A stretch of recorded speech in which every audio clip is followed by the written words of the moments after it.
nærmeste nødutgang og gå rolig ut til samlingsplassen ved Grieghallen. Takk for oppmerksomheten.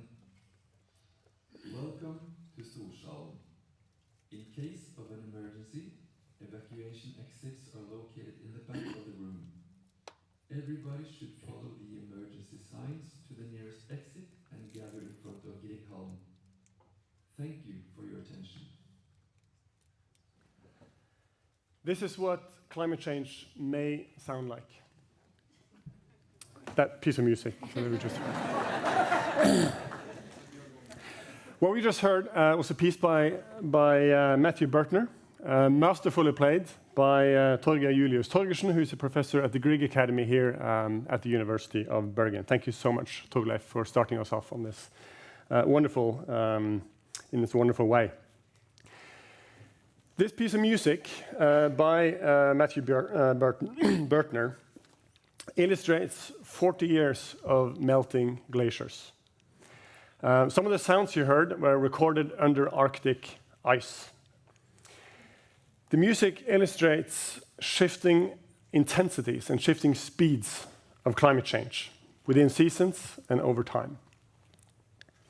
It reminds us that climate change is happening, but also that it happens in different speeds, different intensities, at different places and at different times.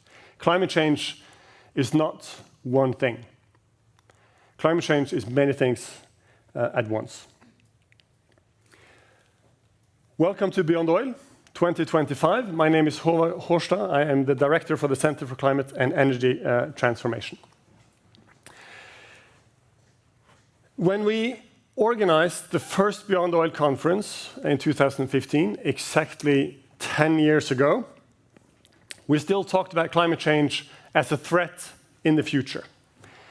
And we assumed that if we did a good job of mitigation, taking climate action, we could avoid some of the worst impacts that we were seeing in the future. The Paris Agreement, which was agreed to a few months later, probably as an effect of the first Beyond Oil conference, gave us optimism. So in retrospect, we were optimistic at that time. Now, 10 years later, we're definitely living in climate change. We're seeing the effects of climate change all around us. We seem to be blowing right past the 1.5 degree target written into the Paris Agreement. And the dominant political movements of our time are seeking to backtrack climate action rather than taking responsibility for the future. In some climate scenarios, the worst-case pathway has been called business as usual. Right now, we find ourselves struggling to uphold business as usual, or what was business as usual 10 years ago. But in all of this, we want Beyond Oil, this conference, to be a space for hope. For mobilizing our research, our concepts, our collaborations, our methods, our research, to help us envision an alternative future. Beyond Oil. This is an academic conference, and it has paper sessions. We will talk about methodologies, we will talk about papers, and that's really, really important. We also want this conference to help us see how our papers and how our methodologies and how our research is part of something bigger. Envisioning and enacting alternative futures. Climate change is not one thing, and the future is still open for us to foster more sustainable and more equitable societies. Our conference artist, Håvard Lægreid, has illustrated one such future for us. This is Bergen at some point in the future. It has, in my reading, it has futuristic architecture, it has futuristic technology. We also engage with nature. And perhaps what's being spread here are seeds of hope. We have two really exciting days ahead of us. We are starting off with a keynote by Naomi Oreskes. We have 2 parallel sessions with papers today, and we end the day with another plenary session on actionable hope. Tomorrow morning, we are starting with an open breakfast event on the Norwegian paradox, followed by parallel session, another double keynote session, parallel session, and then we close off with a closing panel. So I think this is, we're really, really happy and excited with the program that we have managed to put together for this year's Beyond Oil. In the paper sessions, and this is an important part of what Beyond Oil is, this comes back to what I said about seeing how our papers contribute to something larger. We want to, in this conference, to maximize the time and space for dialogue. So we have, in every conference, we've had this 8-minute format. So maximum 8-minute paper presentations. And then we break into to discussion groups and discuss each paper for an extended amount of time. And this may seem a bit challenging to limit your presentation to 8 minutes with everything important that you have to say. And it may seem a bit uncomfortable, and it is. But sometimes it is. But we also have lots of experience with this. Trust us, this is an excellent format for stimulating dialogue and exchange between us. And that's why we are here. So that's why we have this. That's why we have this format. Keep that in mind. For those of you who have not sent in your presentations, please do. You cannot show up with a USB stick. That's against UIB policy. So please send in your presentations for those of you who have not done so already. Thank you all for coming. I'm very excited about the next couple of days. To set us off, I will give the floor to my dear colleague, Silje Kristiansen, who will set the stage for the first keynote. Thank you very much.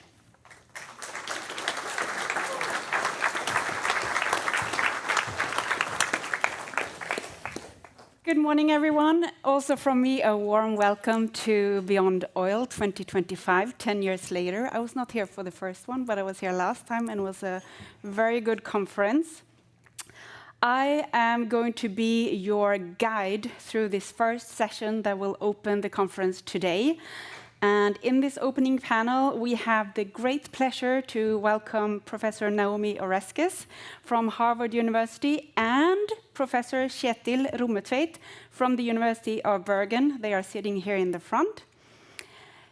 Naomi will be giving a keynote on the topic Beyond the Myth, Building a Just Climate Future, and Kjetil Rommetveit afterwards will be giving his comment on this presentation.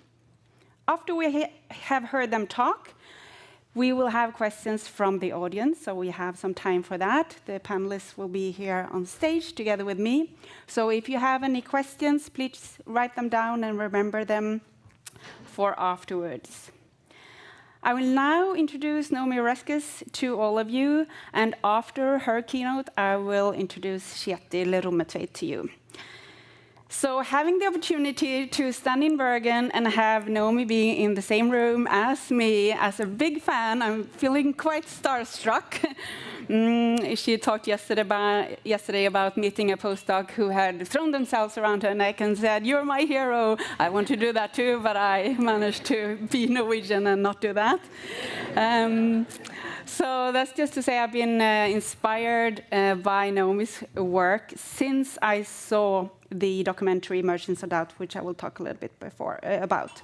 Naomi Oreskes is a Henry Charles Lee Professor of the History of Science, as well as affiliated Professor of Earth and Planetary Sciences, Science at Harvard University in Cambridge in the US. And some of you probably know Naomi through her best-selling book called Merchants of Doubt that came out in 2010. That was also turned into a documentary. And in this book and this documentary, we learn about the role of science in society, about anthropogenic climate change, and the role of disinformation in blocking climate action. And what stayed with me when I had seen this documentary was doubt. You don't need to do much as long as you can plant the seed of doubt. People might just halt and just wait for, hearing the next steps. So this can be an effective tool in order to delay action.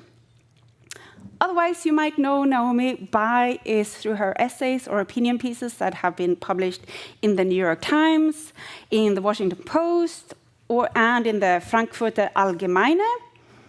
In 2016, Professor Oreskes received the Stephen Schneider Award for Outstanding Climate Science Communication.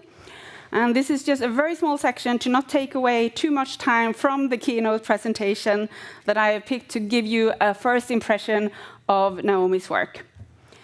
Today, we are going to focus and hear more about the work that lays behind the book, her last book that is called The Big Myth, that came out a couple of years ago. The Big Myth, How American Business Taught Us to Loathe Government and Love Free Market. And that's going to be our starting point for the keynote today. So please help me welcome Professor Naomi Oreskes on stage.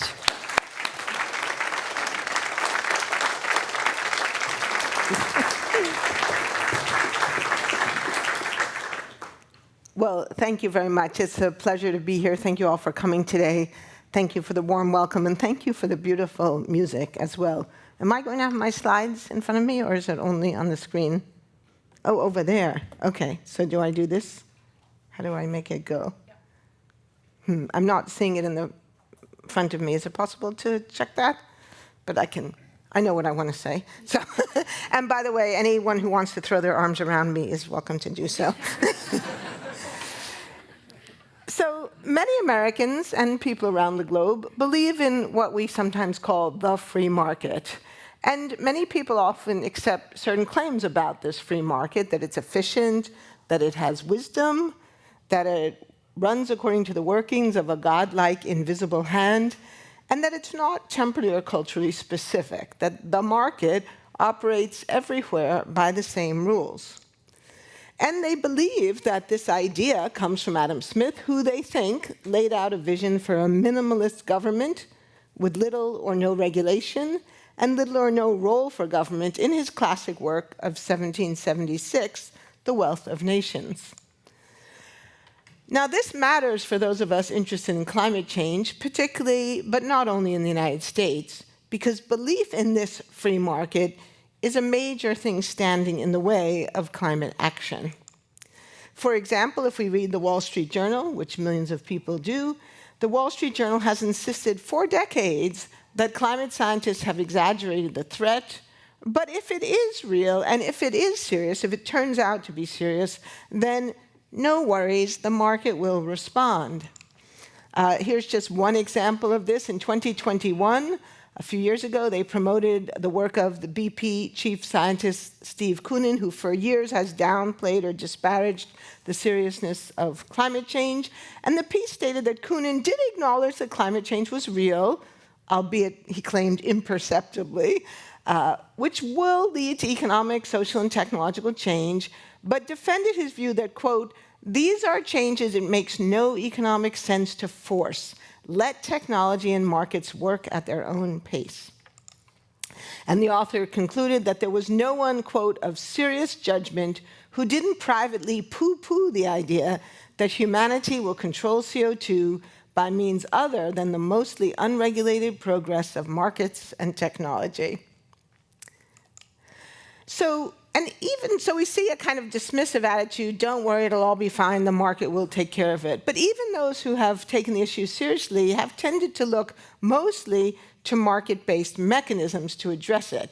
Now, if I had more time, we could go into this in more detail, but I have to stay focused. Now, obviously, a large part of this story of our failure to act on climate change is the opposition of the fossil fuel industry and its allies. And most of my earlier work was really about that. But more recently, Eric Conway and I wanted to step back from the proximal politics to ask the question, why do so many people, particularly in the United States, but also in Europe, believe in the free market? Why do they believe this idea that we can just sit back and relax and let the market do its magic? And particularly given that if you know anything about history, you know there is no such thing as the free market. There are markets, and markets have run by different rules throughout history. And that history shows us that when markets are unregulated or insufficiently regulated, they can do very serious damage. Indeed, already in 2005, as probably most people in this audience know, but maybe not some of the young people, 20 years ago, Nick Stern, the former chief economist of the World Bank, so not the head of Greenpeace, had called anthropogenic global warming, quote, the greatest and widest-ranging market failure ever seen. And climate change proved then that at minimum, the market needed some kind of adjustment. So why do so many Americans believe in the idea of a unitary, transcendent free market that operates best with few, if any, rules?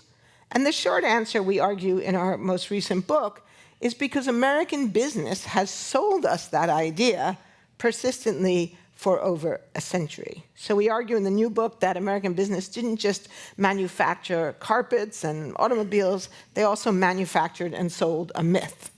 And they did this not through factual, historical, or economic arguments, but primarily through repetition, through advertising, marketing, through propaganda. Repetition has been used to enshrine a misleading, indeed false idea of how markets operate and their role in American life. So I'd like to start the narrative part of my talk here with this tweet. I don't know what you call it now, an X? I don't know. This thing from Elon Musk when he was in the process of dismantling many federal agencies, including many scientific agencies. He sent out an old speech from the 1980s by the late economist Milton Friedman. It was a very famous speech in which Friedman used the example of a pencil. We'll only have a pen here, but pretend this is a pencil. I need to start carrying around a pencil. To explain how the free market, without any central planning, without any government intervention, almost miraculously produces the things we need, things we take for granted, like pencils. And therefore, we don't need government action in the marketplace. In fact, we should refuse it as a distortion. Now, Friedman, as many of you may know, was a leader in the Chicago School of Economics, known for his belief in a minimalist federal regulation, federal government, and extreme hostility towards regulation. He was a powerful public intellectual, and he greatly influenced Margaret Thatcher in the United Kingdom and Ronald Reagan in the United States, also Augusto Pinochet in Chile, and today Milei in Argentina, whose economy is collapsing and the United States is bailing it out and calling it a private sector solution. That's a neat trick. Anyway, he was awarded, Ronald Reagan awarded Friedman both the National Medal of Science and the National Medal of Freedom. Reagan came to power advocating Friedman's framework: minimalist government, low levels of taxation, and the rollback of regulations. And he famously argued in many occasions, government is not a solution to our problems, government is the problem. Now, it's not insignificant that while Musk was dismantling federal agencies, he specifically identified his enemy, using that word, as regulation. So why was Musk trying to resurrect dead economists and kill live regulation? And why is Trump today dismantling major portions of the federal government, including most scientific agencies? Well, we argue that at least part of the answer can be found in a century-old fight about the nature of capitalism and the role of government in addressing harms arising from inadequately regulated capitalist activities. So this is the story we tell in our new book. It's a story of the promotion of a powerful ideology. We use the term market fundamentalism, and achieved in part through disinformation and propaganda on a very large scale. The story here begins in the late 19th and early 20th century, so more than 100 years ago. In the late 19th century, unbridled capitalism had produced a world of hurt and suffering. It was a world that was cruel and dangerous, and it included widespread child labor, violent suppression of workers when they tried to unionize, widespread workplace industry and death, and rampant racial discrimination. Workplace injury and death was so widespread in the United States that it had earned a name, the accident crisis. In the year 1900, 1 in every 1,000 workers was killed on the job every year, so that would be the equivalent of 1.5 million today. So like a COVID pandemic of workplace death every single year, and in fact, people referred to it as an epidemic of workplace injury. Anthracite mining was particularly dangerous. 6% of all workers were killed every year. And in 1914, it would have been safer for a young man to come to Europe to fight in World War I than to work in America on the railways or in anthracite mining. The American so-called free market, of course, included slavery. Until 1865, the American free markets included more than 10 million enslaved people, who obviously were not free. And unregulated capitalism wasn't just bad for workers, it was bad for democracy, too. Monopolies and trusts had led to vast accumulations of wealth by so-called robber barons, who undermined both competition in the marketplace and democracy. And there are lots and lots of cartoons from magazines and newspapers at this time illustrating that. The early 20th century, of course, saw the Great Depression. Reckless financial speculation and unscrupulous business practices had played a significant role in the crash of '29. But from the 1880s through the 1940s, we saw extensive reforms. And there's a similar story you can tell about Bismarck's Germany. It starts a little early about reform in the UK as well. A variety of statutes, particularly in the United States on the federal level, were passed to address these ills.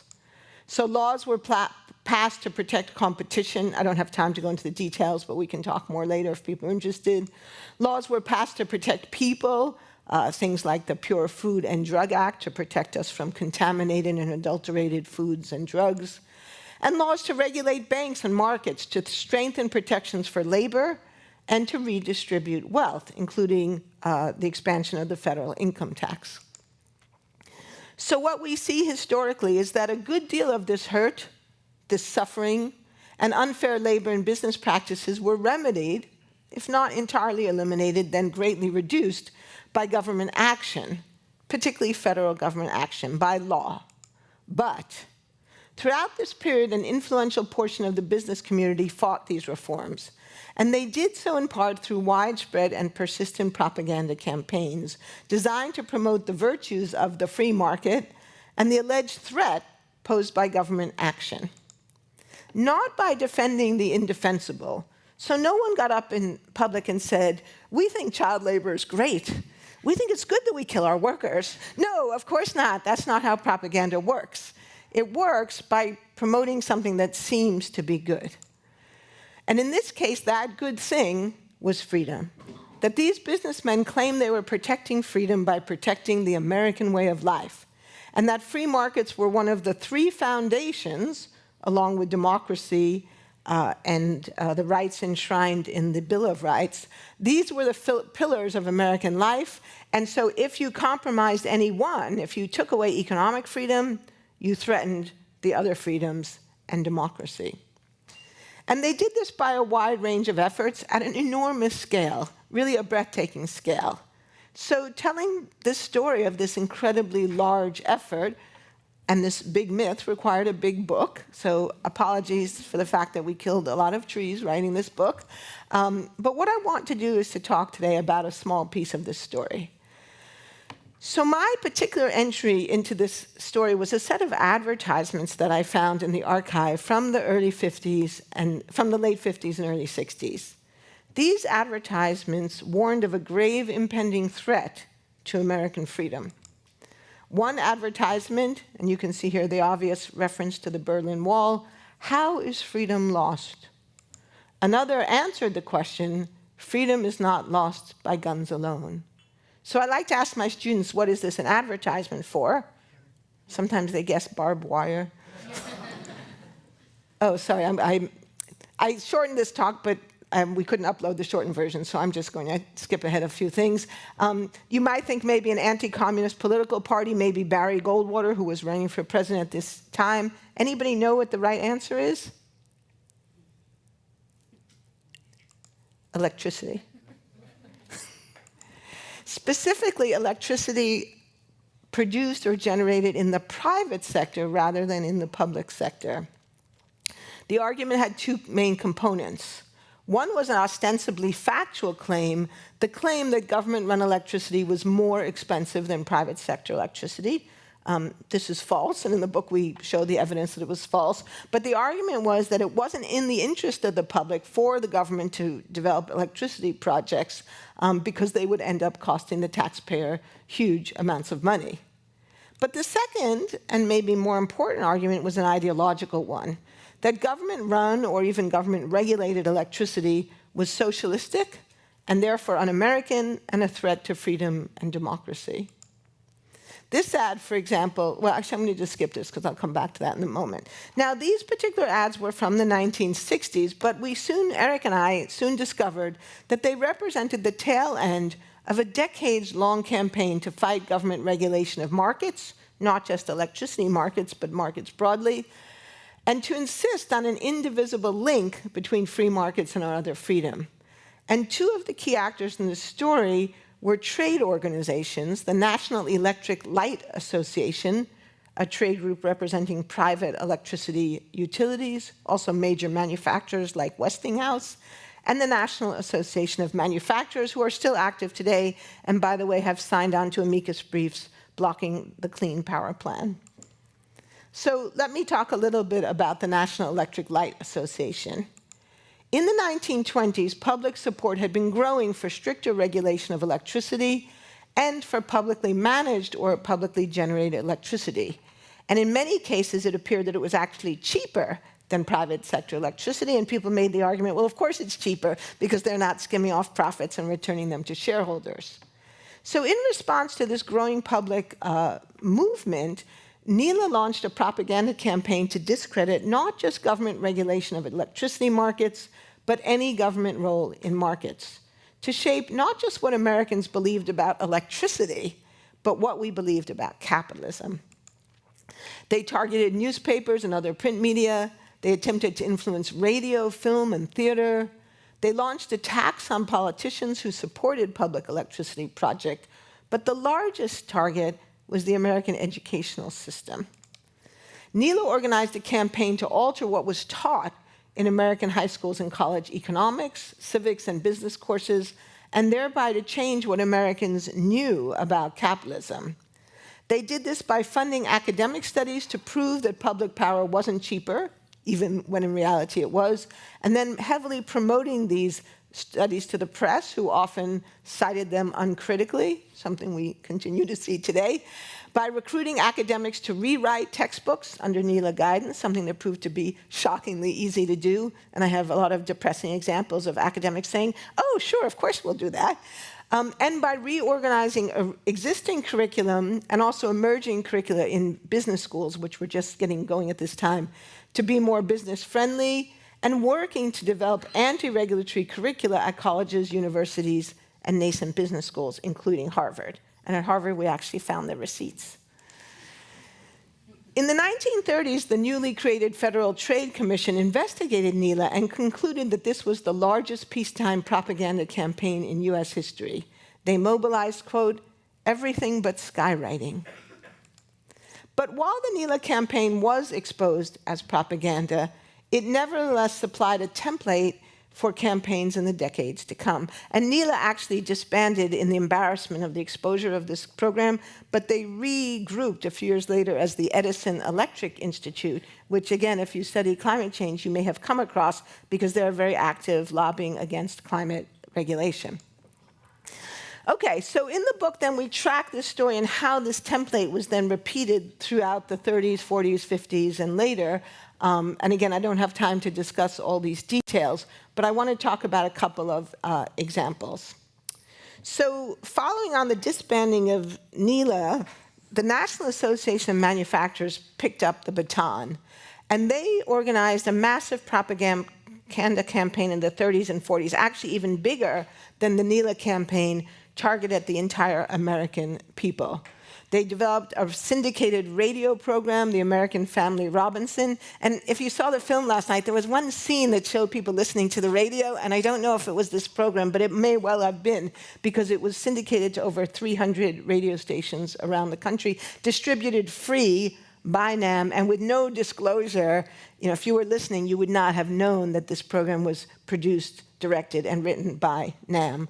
All kinds of other things, leaflets, film series, other radio programs, clip sheets of press releases and being sent to media, program notes that were sent to women's clubs across the United States, pamphlets targeting teachers, young people, and billboards, like the one I showed in one of the early slides, that evidence shows were probably seen by 65 million Americans every day for several years. Now, in 1933, the population of the United States was 126 million, so these numbers suggest that probably half of all Americans were exposed to this message. The cost was huge. In 1937, NAM spent over $793,000 on what they called public information.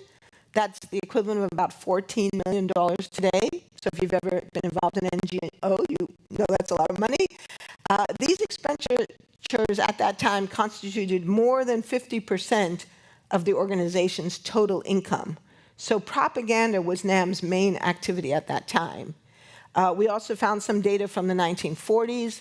Between 47 and 49, NAM spent over $12 million on activities intended to influence American public opinion. That would be about $140 million today. So we're talking about a really big, large-scale effort. Now, interestingly enough, despite all this money and all these efforts, the propaganda campaigns didn't actually really work very well in the 1930s and 40s. Most Americans supported the New Deal, and Franklin Delano Roosevelt was reelected 4 times. And so business leaders concluded they needed to do more. They needed to do more to give these views intellectual credibility and to make them popular. So the baton was then taken up in 2 ways. In the 40s and 50s, by a group of business leaders who supported and expanded the Chicago School of Economics to try to show that these ideas were grounded in economic science.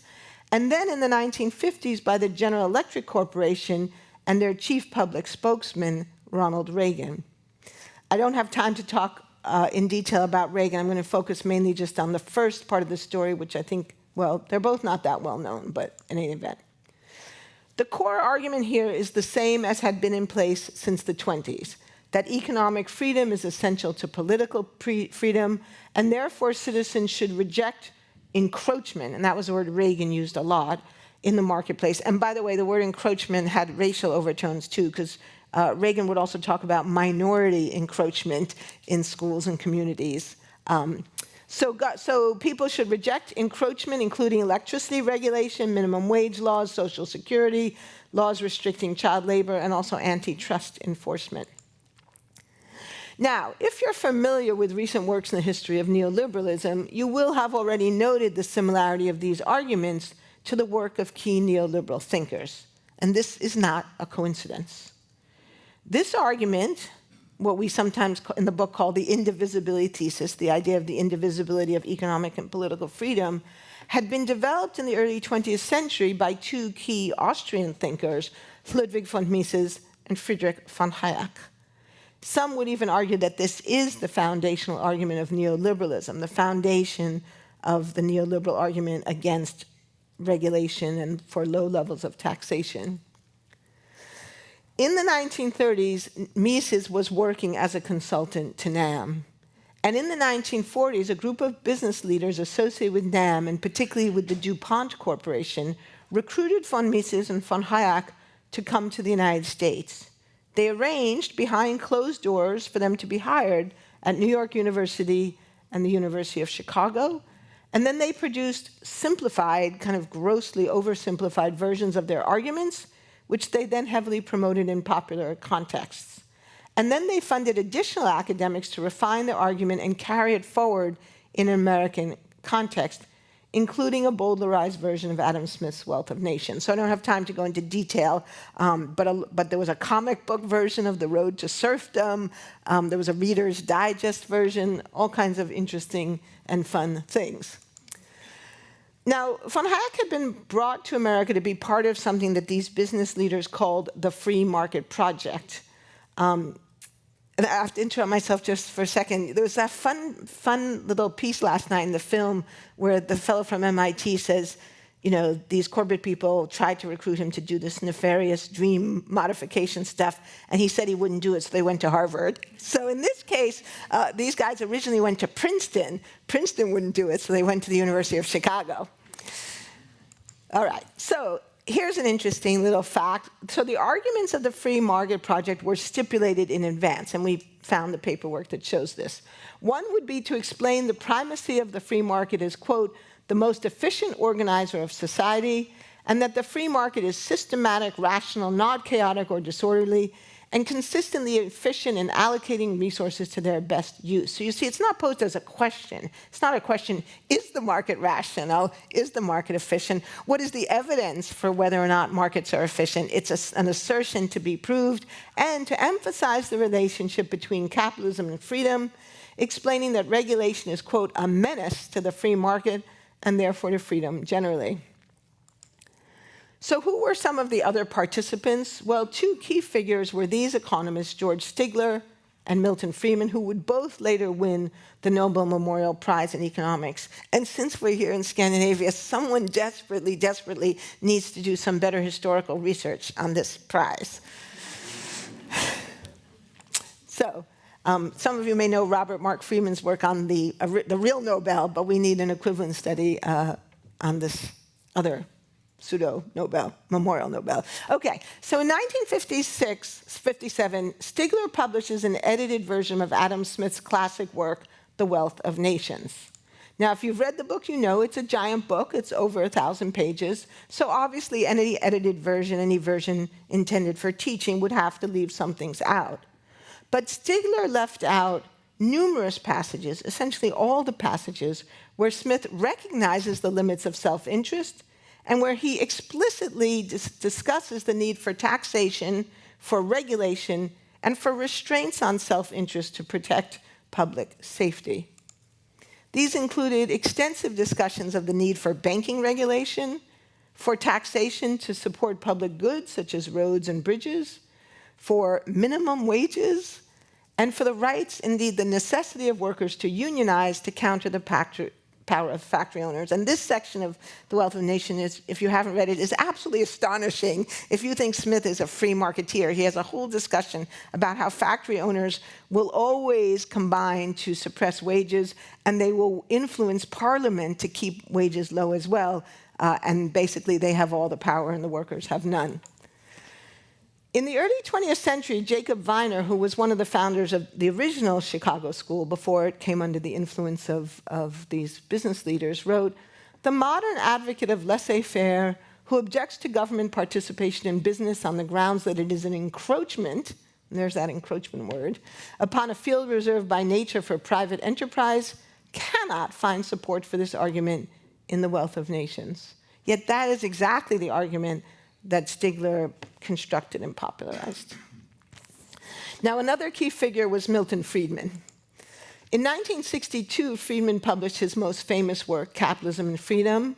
Friedman rarely noted his connection to the free market project, except to say in the introduction that this was based on a series of lectures funded by the Volcker Fund. It's the only thing he says to disclose this connection.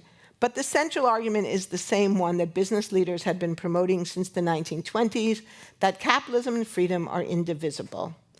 And it's an argument against what he calls government encroachment in the marketplace and for limiting the functions of government as closely as possible.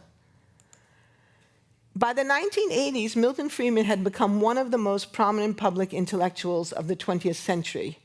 Capitalism and Freedom had sold over 1 million copies, and he then hosted a television series called Free to Choose. Surprise, surprise, this was also funded by a libertarian businessman, a man named Bob Chichester, who supported not just the television series, but a full-fledged marketing campaign, including a companion book to explain the benefits of capitalism and political freedom to the world, and a foundation which still exists today called the Free to Choose Network. In this television show from the 1980s, Friedman uses the pencil to demonstrate how markets almost miraculously produce the goods and services we need, and he talks about the miracle, the mystery, without government planning or action in the marketplace. And this is the speech that Elon Musk is now resurrecting today. And this is the argument that then became the central argument of Ronald Reagan when he became president of the United States. So we see a direct link from these business leaders to Friedman to Ronald Reagan. And I don't have time to talk about it today, but in the book we have a whole chapter about how Ronald Reagan works with the General Electric Corporation, where these ideas are being consciously and deliberately developed, and then how a group of GE executives finance his transition into politics. Today, this argument continues to be promoted by a large network of free market think tanks and foundations, nearly all of whom oppose climate action, one of which is the Heritage Foundation, much in the news of late. So to conclude, for more than a century, major American business interests have sought to turn the American people towards markets and against our own government because of the government role in regulating business. And obviously, I've told this story from the US perspective because it's a story that mostly takes place in the United States, but it of course spills over, and we can see evidence of influence, particularly in the United Kingdom through Margaret Thatcher and the Institute for Economic Affairs, but also in other parts of Europe. And by the way, I have to say, at one point we thought about having a chapter about France and Sarkozy. It was too much, the book was already too big, but I am so happy that Sarkozy has gone to jail. These business leaders have tried to prove, well, not really to prove, it's more like to assert, because if you look in the story, there's never actually any proof that any of this is true, but they have tried to assert that markets are wise, efficient, even magical, not by historical studies of how markets actually operate in practice, by simply asserting the point over and over again in diverse settings and contexts. And now, under Trump, many of them are getting what many of them have wanted all along, a wholesale attack on regulation and a wholesale attack on the role of government in protecting us from unfair business practices, environmental destruction, unsafe products, misleading advertisement, and, crucially for us, a wholesale attack on the science that makes the case for why we need climate regulation and climate action, why the market has failed to solve this problem, and there's no evidence on the horizon that that's about to change. And worse, what many of these business leaders are pushing for is really a return to the world of a century ago, when business leaders were free to run their businesses without regard to workplace or consumer safety and without regard to environmental costs. And I'll leave you with one final slide. This is a photograph from 2023, a photograph taken by a US Department of Labor inspector in a meatpacking plant in Nebraska. Needless to say, the sorts of inspectors who took this photograph have now been sacked by Donald Trump. Thank you very much.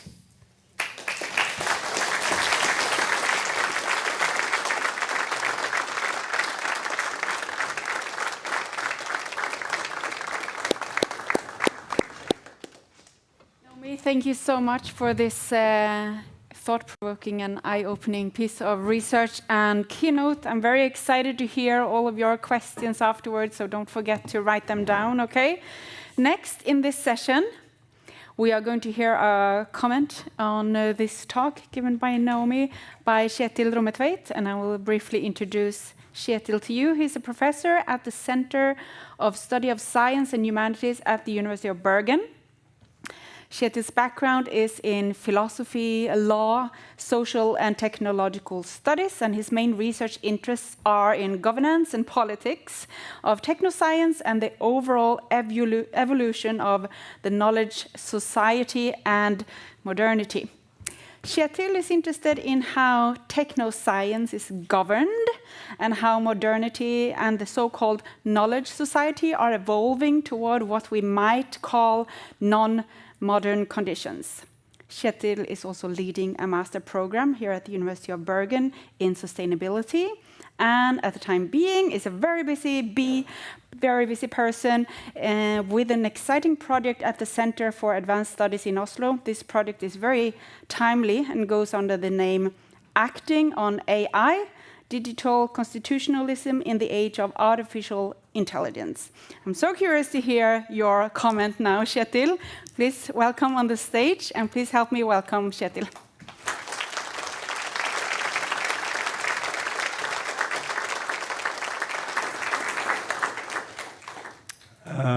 Thank you so much for the introduction, Silja, and for the invitation, Håvard, and the organizers. And a big thank to Naomi for this excellent introduction to the whole conference. I find it a bit difficult to comment directly on everything that you have placed before us, also because I'm not really a historian, so I was thinking I would try to address our topic from the point of view of my own research, perhaps, and things that are close to my own research interest. So that's, more the interrelations of political mobilization, also including climate and ecological mobilization, and the relationship with science and technology, or what we call technoscience. But I mean, listening to or looking through Naomi's presentation before coming here today, I saw some quite striking parallels between my interests and what she was talking about. So this invisible hand of the market, it struck me that it could actually be also presented as a technologically constructed hand. There are strong parallels between thinking about markets and thinking about, or imaginations of what big technological systems are actually doing and how they operate in society. So for many of the, in many of the slides from Naomi's presentation, you could actually have just taken out free markets and you could have inserted instead technology. You would say that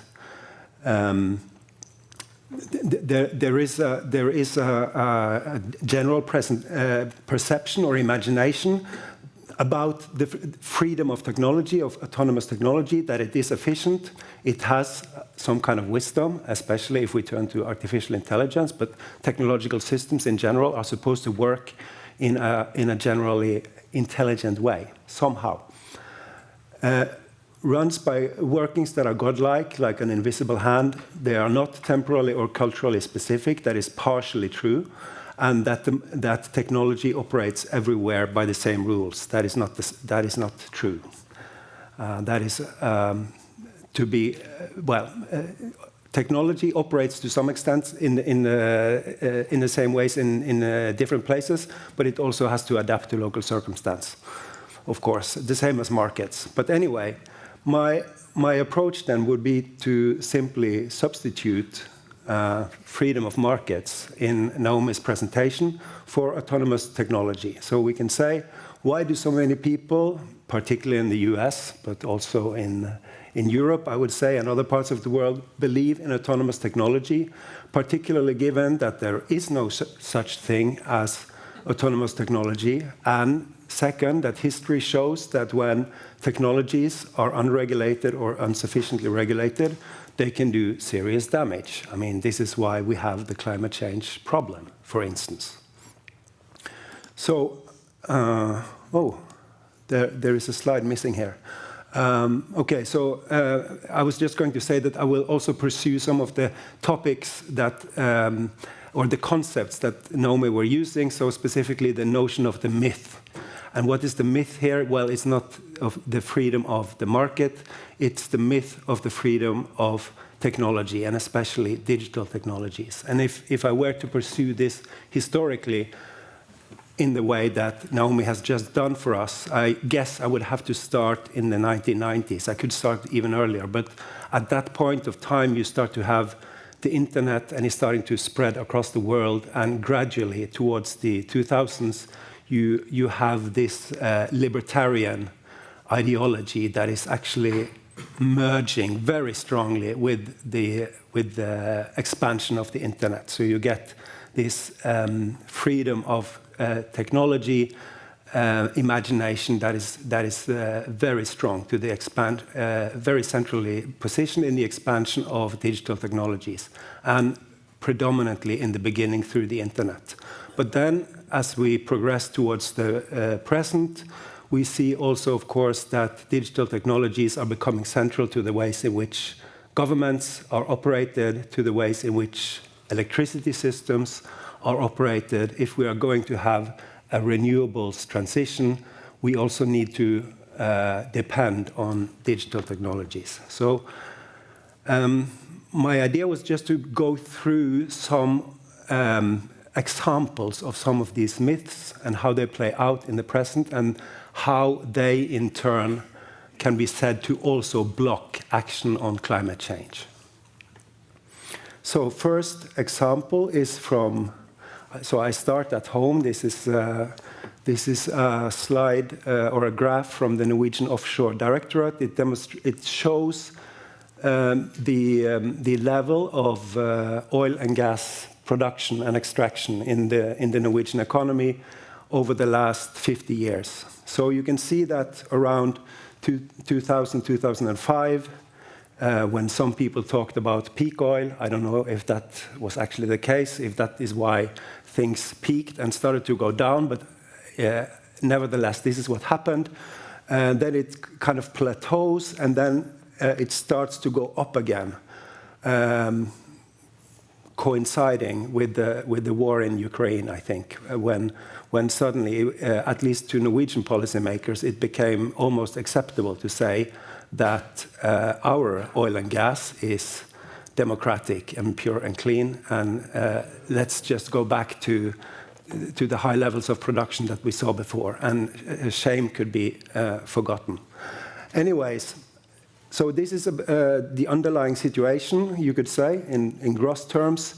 So I just want to share with you two government reports where this digital freedom imagination is particularly strong. So there is a report from the Energy Commission from 2023. Unfortunately, it's only in Norwegian, but I have translated it, and the main point here is simply the title. It is supposed to lay out a kind of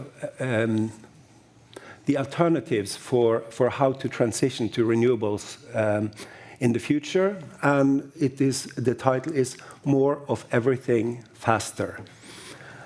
So that means that it lays out a palette of different energy sources, and it doesn't really tell us that we have to prioritize. Politically speaking, we can have all of it at once, and we need to have it fast because of, we know why, climate change, but also the energy situation in Europe. But one of the main reasons for why we need more energy faster is also because we want to digitalize the public sector and the private sector, and the Norwegian government also has a strategy to become the most digitalized country in the world by 2030. So if we are going to do that, we need more of everything faster, because as we know, digital technologies, they consume a lot of energy. So here we see how the digital imagination inserts itself into the planning for how to create renewable energies in the future. And the language is very similar to what Naomi has been talking about. It is about removing barriers and obstacles, removing regulatory barriers, and so on, to make technology move faster. So it's a kind of freedom for technology in the public system. Okay, so moving to the European Union, there is There is a strategy within the European Union for a circular economy. I think it's a very good idea. But the extent to which we can have this circular economy is, of course, highly debatable. We can have, to some extent, recycling and reuse of materials and products, but I think, at least if you consider it from the perspective of ecological economics, you know that there is also always a resource base from the surrounding environment of a given economy that will pay the price. But the idea of European leaders is that we can somehow decouple the economy from the underlying biophysical basis. And this becomes even more articulated when you consider how the green transition is supposed to merge together with a digital transition. So there is a strategy for the twin transition, which is both an ecological transition and a digital transition. And these two are supposed to happen at the same time. And you can here see some of the technologies that are supposed to drive these developments. So artificial intelligence, blockchain, Internet of Things, digital twins, and so on. Sensors, quantum computing, and so on. Okay, so let's move closer to the context that was presented by Naomi. I see my slides have been shifted around a bit here. But let's move to the US. So this is where sort of many of these developments are coming out of, right? So we see now in the present there has been a lot of attention to the role of artificial intelligence, and to the extent that in a recent report from the Financial Times, they state that the investment into AI accounts for a 40% share of the US GDP growth this year. So that means that without the role of AI in driving investment in the US, there will basically have been no growth in the US economy. And this means that AI has become closely attached to a political agenda by President Trump specifically, and the effort to create a new infrastructure. What's it called? Well, I forgot. But a new infrastructure for AI and a lot of attention to draw investment into this project. So in this sense, we have to ask whether actually the policymakers do they believe in these agendas of AI, that AI is going to power, how much left? 2 minutes? Okay. Or is this also some kind of disinformation that has hit the public agendas? Well, we know some of where this is coming from in terms of artificial intelligence. We see this idea that as long as we can generate the most powerful artificial intelligence, so general artificial intelligence as promoted by OpenAI, this can be used to fix the climate, to establish a space colony, and the discovery of all of physics. So it will grant us nearly limitless intelligence and abundant energy. But this is now becoming implemented into the systems that are run by Microsoft. So it's no joke. And we also see that the energy requirements of performing this AI revolution are so vast that the industry is giving up on its prior green environmental goals, so turning away from renewables to power data centers and so on, and moving towards other energy resources such as coal and nuclear energy. So we see that Microsoft has slashed its greenhouse gas emissions, and its climate pollution is actually growing. because of the prioritization of AI and especially the growth of data centers. Okay, so then we see, coming back to how these futures in a way block climate action, we see that there is a sense in which they serve to promote promises of how climate change and environmental problems will be solved in the future as long as we invest in these technologies in the present. So that means it's a way of upholding existing structures on the promise that things will turn out differently in future. So in effect, what technology is doing is to, or these technological promises, is to extend indefinitely the fossil economy. We also see that the tech entrepreneurs are moving into center stage of public meaning making and the making of collective strategies, maybe in similar ways to the merchants of doubt previously, by obfuscating the basis on which we can make public decisions. So, for instance, by saying more of everything faster. Okay, I was going to also lay out some political positions, but I will end on this one to say that we can at least distinguish between two different positions then. So we have, on the one hand, we have the tech entrepreneurs who are seemingly pushing futures that will enable them to exit the planet Earth. So Douglas Rushkoff has written a very good book, Survival of the Richest, Escape Fantasies of the Tech Billionaires, on how the tech billionaires are constructing images of, inhabiting space, technological immortality, and those kind of things, and regenerating the ecosystem through technology. Whereas, on the other hand, we have the ecological message that we somehow need to return to Earth, which is what Bruno Latour told us in this book from 2018.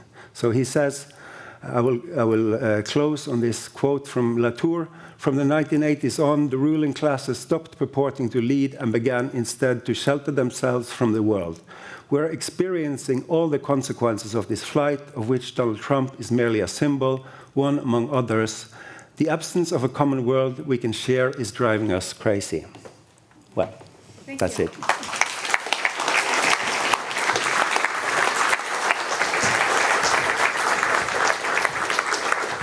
While we're collecting 3 questions, is my thought. Naomi, do you want to give a brief response to what Kjetil just said? Yes. I mean, one of the things that's just been so shocking in the last few years is how the tech billionaires are promoting this libertarian fantasy completely unmoored from facts or history or culture, and the way so many people just accept it, thinking, well, they must be smart because they're rich, and therefore what they're saying must be true. And particularly the Altman quote that you put up there. I mean, I feel like any historian of science or technology must just be gagging over comments like that. I mean, you could take out AI and put in nuclear power there from the 1950s, and it's the identical claim that nuclear power was going to give us limitless, cheap electricity too cheap to meter, and we would have nuclear houses and nuclear cars and nuclear airplanes, and everything would be possible because we would have essentially free energy. And of course, we know that did not happen, and in hindsight, we can explain some of the reasons why it didn't happen, and of course, it's exactly the same today. I mean, there's no way that fantasy will come true, and even the fantasy of going to Mars, I mean, it's just astonishing to me that this is reported in the press as somehow a credible program for addressing climate change. I mean, on so many multiple levels, beginning with the fact that we don't even know how to get one person safely to Mars right now. And Eric Conway, my co-author, has written books about Mars and space. I mean, his original training is as a historian of technology. He worked on space and aviation. And I mean, you know, it's just, he goes nuts over this. You know, it's fun to watch him get apoplectic. But, and I was once at a posh dinner in New York City, the Explorers Club, where the keynote speaker over dinner was Jeff Bezos. And it is worth seeing these people in real life if you ever have the opportunity, just because it's so astonishing. So Bezos got up and he said to an audience of 2,000 posh people wearing nice clothes, well, the reason we need to go to Mars is because we've solved all the big challenges on Earth. And I had a glass of wine or two, and I turned to my companion, I said, did he just say what I think he said? It was like, I mean, how is that even a possible thing to say? And yet all these people are sitting there nodding their head and thinking, yes, Explorers Club, we have to explore, we have to go to Mars. Okay, let's take 3 questions. I have 2 hands over here and then 1 hand over here. And please be brief in asking your questions, and then we'll collect the 3 and then we'll give the word to you, okay? We'll try to be brief in answering them. Yeah. First one over here, I think. Yeah, thanks very much indeed for the talk. I'm James Painter, Oxford University. I'll be very brief. Could you bring it right up to date and talk about Trump? I'm sure we're absolutely fascinated. And the apparent contradiction with the primacy of neoliberal thought and, of course, tariffs, and how that is going to play out both within the Republican Party and within wider society. It's of great interest to Europe. Yeah, it's really hard. Let's do you want to collect take 3 questions. Okay, yeah. sure, of course. Thank you. I'm Yusen Nadal from Glasgow University. And I have a question about the lessons for the climate movement, for the environmental movement, from the, let's say, theory of influence or propaganda that your work suggests. There are a number of elements, having spokespersons, for example, like Ronald Reagan, having resources, money, a long-term game, influencing school curriculum, for example, appointing university professors in prestigious elite universities. Think tanks, also buying yourself a platform, like Elon Musk, doesn't hurt. And this seems to cut against the image that we associate with progressive movements, people power, community organizing. What is there to learn for the climate movement, for how the myth has been pushed? Yes, thank you so much for your presentations. I'm Lisa Röstlund. I'm an investigative reporter from Sweden. And I've just written a book about Norway and the Norwegian oil industry. And I'd like to hear what you think. You mentioned when leaders from industries point out that there should be no regulation and put people against their own governments. But how do you see a country like Norway, where Equinor is the country and the government? Well, they're really close. When I have been doing my investigation here, and I've been doing a lot of interviews with academics, usually academics in Norway want to talk about the states rather than its own country. Of course. And its own oil production. And many of them claim that it's better than for Norway to continue with the oil. So I'd like to have your reflection on that. Thanks. Yeah. Thank you very much. We'll start with you. Okay, I'll do my best. It's a universe of things here. So on the first question, yeah, Trump is confusing in many ways because at least on the surface, the tariffs seems like a giant departure from neoliberal policies. And you would have thought that economists would be going crazy over it and that the Wall Street Journal would be going crazy. Financial Times, to its credit, is going a little crazy over it, right? So the way in which so many economists and the Wall Street Journal have fallen in line, I think, is kind of the proof that none of this is really principled. Because there's always this question that comes up all the time. Do these people really believe that, or is this just a cynical argument? And I think there are some people who do really believe, and I certainly know some economists who are pretty appalled by the tariffs, but I also think it shows so much of it is cynical. And if people think that what Trump is doing is advancing their interests, I mean, the whole way the Republican Party has just collapsed, in the face of Donald Trump and gone along with things that only 6 months ago they would have said were absolutely unacceptable, I think does show how cynical most of it is. The other thing about the tariffs, because I spent a lot of time scratching my head about that too. I do think there's one way to make sense of it, which is the following. Trump wants to continue the policy of cutting taxes for the extreme rich, but he knows that the economy is already a bit of a mess and that the federal deficit is already giant. So one thing he can do is replace some of those revenues through tariffs, and that is very popular among many Americans who buy into the idea that tax cuts are a basically good idea. So people who might otherwise have opposed the tariffs have said, oh, well, if we get to cut taxes and we raise the money this way instead, then maybe that's okay. In terms of what progressives can learn from this, also a very tricky question, because I would never want to say that we should take on the tools of the enemy, that we should lie, that we should dissemble. That just can't be right, And I don't think you can build a democratic movement based on lies. So I think two things. One is I actually think it reinforces the importance of truth-telling, because if you ask the question, well, what do we have that they don't have? They have more money, they have more power, they're more sinister, they're more nefarious. We saw that in the movie last night. But we actually have the truth on our side. And I think that's powerful, especially, I found when you talk to people about the evidence in a non-condescending way, a lot of people still believe in truth, despite everything we've heard about the post-truth world. In my experience, most people still believe in truth and they want to know what it is, and they don't like it when academics put truth in scare quotes. I wrote a piece recently, Truth Without Scare Quotes, so if you read anything of mine, please read that. It's not a long paper. So I think we have to reassert our commitment to truth and facts and evidence and say, look, the truth is on our side. The truth is on the side of working people, the environment, the importance of biodiversity. The evidence is overwhelming, and that's why they have to lie. And the reality is people don't like to be lied to. So if you can show in a persuasive way that these people are lying, that they're trying to pull the wool over our eyes, they're trying to trick us, and they're trying to make us into the suckers while they laugh all the way to the bank, I have found that that's an argument that many people who might not otherwise care about climate change do care about. Then your question, yeah, well, look, you can blame a lot of things on America, but you can't blame those Norwegian oil. And when you showed me those, I was like, oh my God. Yeah, it's so important to talk about that.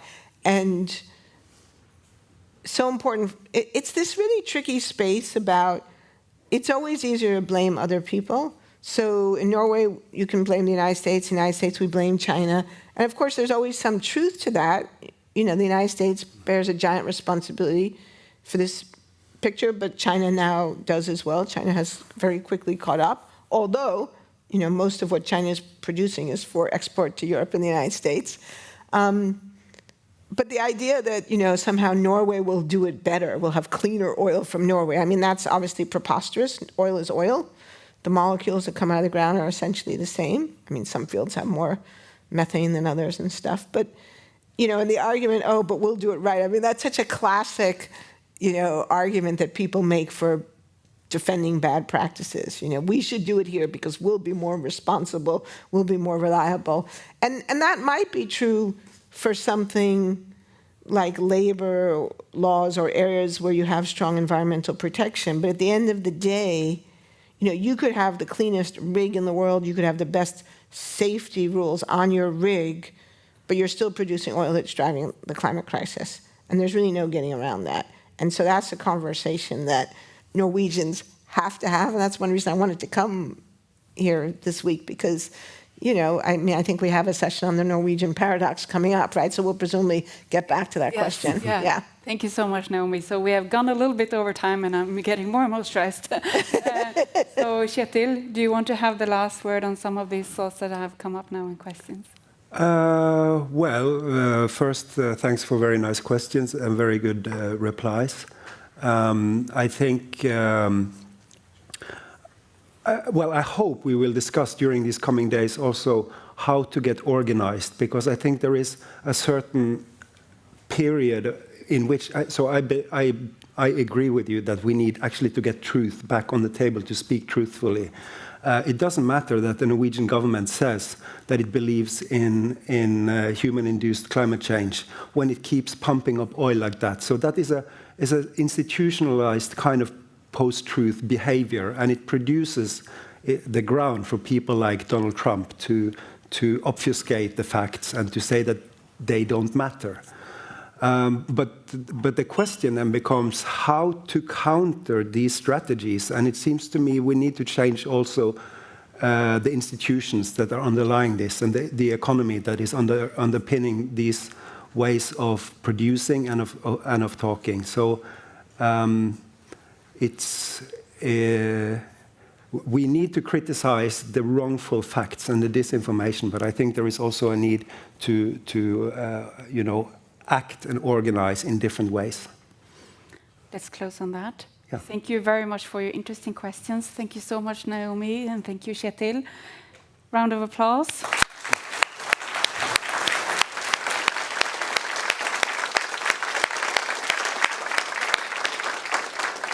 Now I have robbed you of some of the minutes of the coffee break.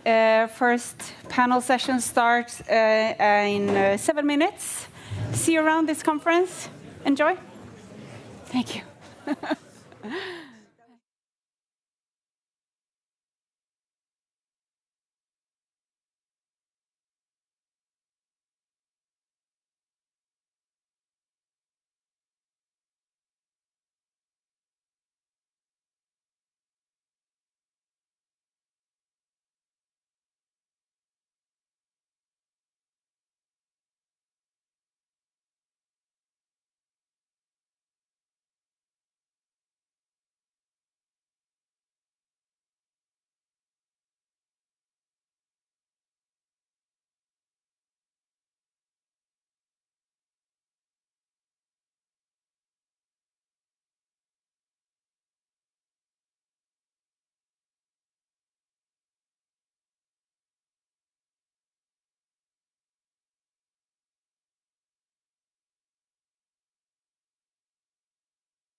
Hi.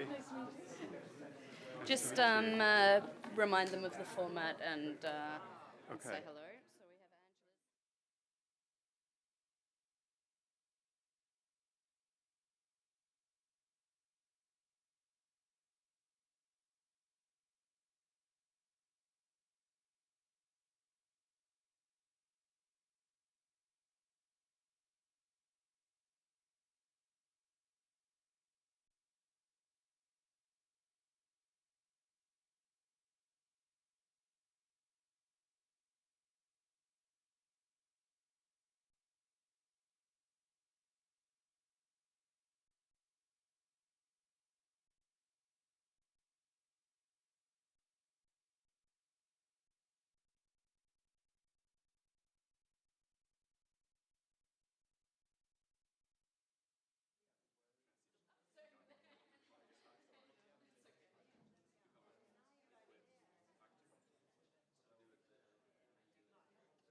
we have Angela.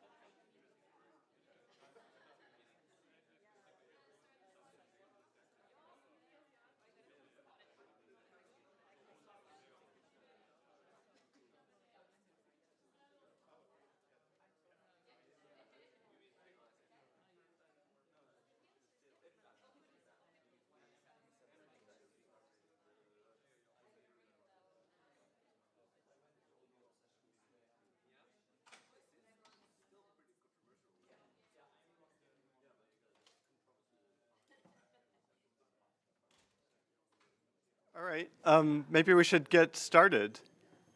Is everyone here? Okay. So welcome today. We're gonna have a little conversation here. We're mostly gonna focus on the conversation part of this. We're gonna be discussing a lot of issues about perception and the discourse around climate change. So the presentations, they sound a little bit different topics on the outside, but they all have to do with discourse. So we're going to focus. We're going to have exactly 8 minutes per presentation. I'm sorry, I have to be strict about that because any time you go over is taking away from someone else. So try to keep at 8 minutes exactly, and then we're going to save questions for the very end, so that we can have a dialogue relating to all the presentations. So let's get started with Angela.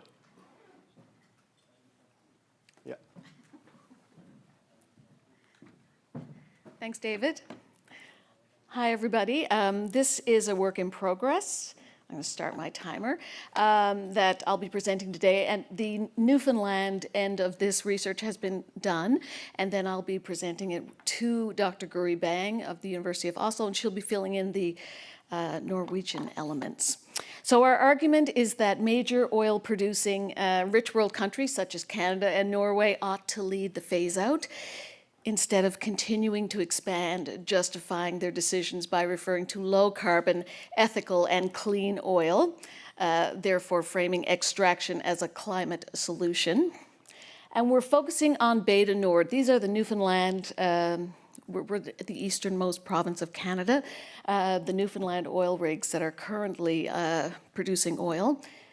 Beta Nord hasn't started yet. I'll tell you a little bit more about that. But that is an Equinor project. And it will be drilled at a depth of 1,200 feet, the same depth as Deepwater Horizon. And I mention that because 11 people, of course, lost their lives in that explosion in 2010. It took 87 days to recap that blowout, and it was only 65 kilometers offshore, and Beta Nord is 500 kilometers offshore in very challenging North Atlantic seas. I live in St. John's, there's Beta Nord, and it's a very large field, 1 billion barrels, they're saying. It's legally contested. The NGO EcoJustice launched a lawsuit based on the fact that the Canadian government didn't consider Scope 3 emissions when it permitted the project.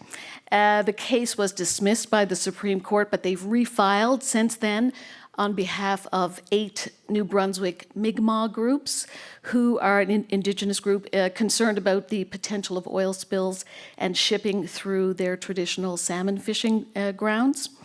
And Angela Carter, the other co-author on this, has written about a federal government, Canada's governance paradox, I guess, that allows the Prime Minister to go to COP meetings and to create Canada-wide climate policy, while simultaneously provincial premiers, can use their tax money to provide subsidies to oil companies and permit new oil projects. So both of those things go on at the same time in Canada. And that, of course, largely benefits the oil industry and marginalizes environmental actors. So this is the conceptual framework I use to look at the rhetoric around Beta Nord. DISCO, it's called DISCO, which I have to admit I kind of liked. Discursive Strategies of Climate Obstruction. The authors, it just came out in 2025, reviewed 138 scholarly publications. And the typology, is novel, not just because it has a fun name, but because they really focus on the targets of obstruction. And that appealed to my research into how political actors are targeting citizens and media to gain social license for Beta Nord. So they're looking at phenomena obstruction, discourses to obstruct the fact that climate change is occurring, climate action obstruction, which targets solutions, which also appeals to cultural and partisan identity to oppose climate action, and source credibility obstruction, undermining the credibility of science and climate actors. And in terms of method, I used NVivo 15. I've analyzed about 650 documents over 13 years since Beta Nord was announced. That includes House of Assembly debates, parliamentary debates, speeches, media interviews, social media posts, and whatnot. And I came up with 6 main themes. And the first one is light oil. Of the 650 documents, there are over 100 mentions of light, lower carbon, low emitting, clean oil. It's very pervasive, and of course it's, I guess, rooted in the industrial description of what light crude oil is, which has to do with viscosity and whatnot. But it is subsumed, that industrial definition is subsumed into political rhetoric to create the impression that Newfoundland's oil, like Norway's, is more environmentally friendly. And of course, omissions are at the heart of this narrative, the omission of Scope 3 emissions, and that little part there about how it's 0.4% less of the national average. Well, Canada's national average emissions are second only to Saudi Arabia's. So, and that rhetoric also pollutes discourse across all 3 political parties, even the political party that opposes the oil industry in our province. The second theme that came up was ethical oil, which can be traced to a right-wing commentator named Ezra Levant, who had a best-selling book in Canada of the same name. And that rhetoric has infiltrated the political spectrum across Canada. It's used very, very often. And using the DISCO typology, you can really look through different comments and say, okay, there's an example of redirecting responsibility. There's an example of whataboutism, which was developed by Lamb et al. In 2020. In this case, what about Russia cutting off Europe's gas supply? The third theme is net zero. We're all familiar with net zero, which Dembeki calls a pernicious form of climate obstruction. That vague and abstract term can be misused in many ways. The fourth theme is oil jobs. So specifically in Newfoundland, we had the cod moratorium in 1992. We lost 10% of our population because of that event. So when oil was being developed, and people could come back to Newfoundland to work. It took on a mythical status, I guess, jobs, oil jobs. And while there aren't a lot of specific references to oil jobs, there's tons of references to person years and person hours. So there's 11,000 person years associated with Beta Nord, which sounds like a lot of jobs, but when you do the math, it's only about 367 jobs. And of course, Hetherington calls this kind of projected numbered benefit future perfect thinking that intentionally ignores the boom-bust nature of oil and gas. Code 5 is energy warehouse, implying that others should take the lead before we consider taking action ourselves, and appealing to identity, positioning Newfoundland as an energy warehouse for the world. And that warehouse metaphor has 4 corners or 4 pillars, and one of them, of course, is oil and gas. And the 6th code is petro-nationalism, which I think you have a little bit here in Norway as well. The world needs our oil is one of the favorite things that Newfoundland politicians say. But that, of course, doesn't recognize the supply glut that the IEA has recognized, 4 billion barrels a day over demand. And you can add 1.3 billion new barrels of Beta Nord oil to that glut. So the world clearly does not need Beta Nord's oil. And that's my last slide. And just to give you an update, Equinor has delayed the Beta Nord project twice. Good. Not because of a concern about the safety risks or the ecologically sensitive Grand Banks where the project is located, or the GHG emissions, but because of unfavorable market conditions. So the latest proposed start date is 2031. Thank you.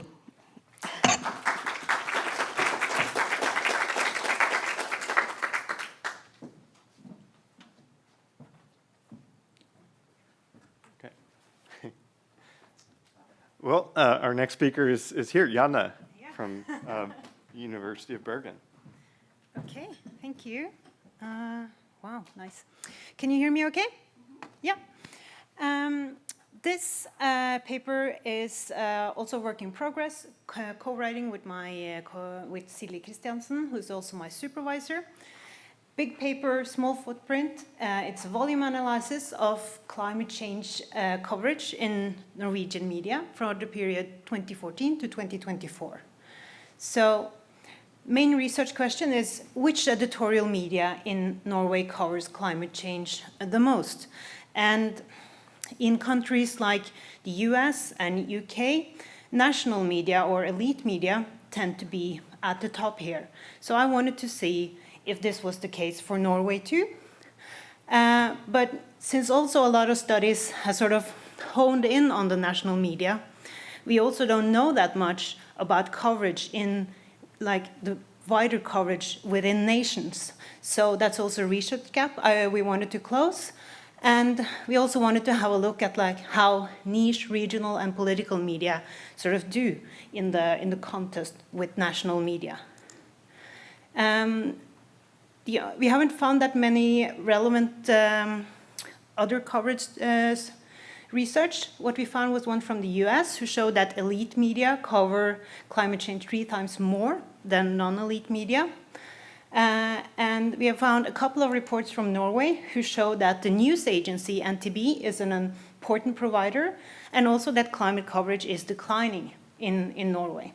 So the objective here is to do an exploratory mapping of climate coverage across editorial media, and we ask who writes the most, and thinking about how studies have been done in other countries, we wanted to also see how much do the big papers write, how do they fare in this mapping.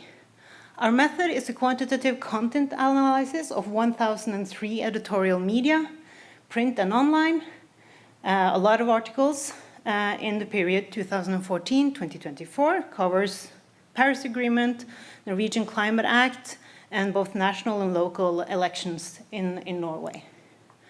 So first, a bit about Norway. We've already talked about that we're an oil nation. But Norway is also what can be considered a media welfare state.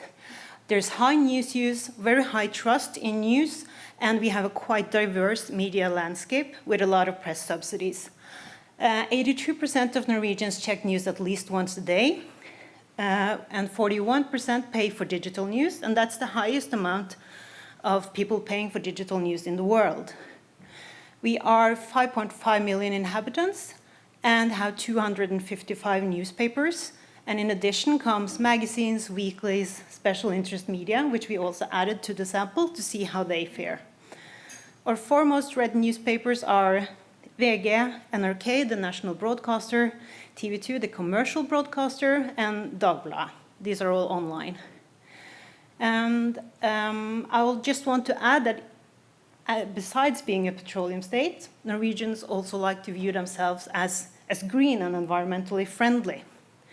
We have an ambitious legislated goal of 70 to 75% emission reduction by 2035, but our emissions are falling very slowly. Last measure was it's down minus 12.4%. So I'll have to skip this because of time and go straight to the result. So what you see here is a timeline of how coverage is developing from 2014 to 2024. And you can see that we end at a lower place than when I started the measurement in 2014. The bump in 2019 is due to the Fridays for Future protests and that we had a national election where climate was a major topic. And the 2021 peak can be attributed to the IPCC report where we talked about that now. It's code red. I've also had a look at the MECU figures, which is a large global survey measuring 2 papers in a lot of countries. They also show some global decline, but not as steep as the one we see here in our findings. And then the top 10 publishers pay attention to the green dots. As you can see, the news agency NTB is the top publisher with almost twice as many articles. Now, NTB does not publish online. It sends its press releases or its notes to other papers. But this sort of goes to show how important they are, because most papers subscribe to them and reprint their notes. And you can also see there's quite a variation. It's not only national papers. There's 2 regional, 1 political paper, a niche paper on number 3, which covers agriculture mainly. And then you have NRK, who is the broadcaster and the only one of the top 4 publishing who are in the top 10 in Norway. So in this country, it's sort of a mix more of both medium, large, and smaller media, and some of them have actually more specialized audiences that they cater for. This sort of makes me want to ask who really sets the agenda, because naturally the largest ones often do, but when there's so many other papers writing so much more about climate change, it sort of makes me wonder how this actually works. And this slide is just to make the last one a bit more difficult, because I wanted to see how this top 10 developed over these 10 years. So NTB is at the top, and you can see they're at the top almost all the time. The red dotted line is the average. But what I found most interesting here is perhaps NRK, who has a steep decline from 2020 to 2022. Which means that if I took out like top 10 only for 2024, NRK would fall out completely. And I'll also just add that the other 3 major, like the big papers in Norway, the one closest to the top 10 was at number 14, and the one lowest was at place 68. So that's quite far down and quite a difference. So concluding thoughts. We can see that climate change in Norway is declining. The news agency is an important provider of climate news. And we can say that big papers have a small footprint. Elite or national media in Norway do not cover climate change the most. And instead, it's sort of a mix of national, regional, and political and niche media who cover climate change the most. And of course, this is an exploratory study, so I also have some ideas for future research. It seems to me that it's important to try to look beyond the big newsrooms when we study climate coverage in the media. We can also ask whether the big papers in Norway are underreporting on climate change. And I think it would be also very interesting to look into the role of news agencies and these regional political and niche media, and what role do they play in when it comes to climate coverage for the public, but also for stakeholders and politicians. It's also interesting that there's a difference between print and online publishing. And I'll just stop there because my time is up. But thank you.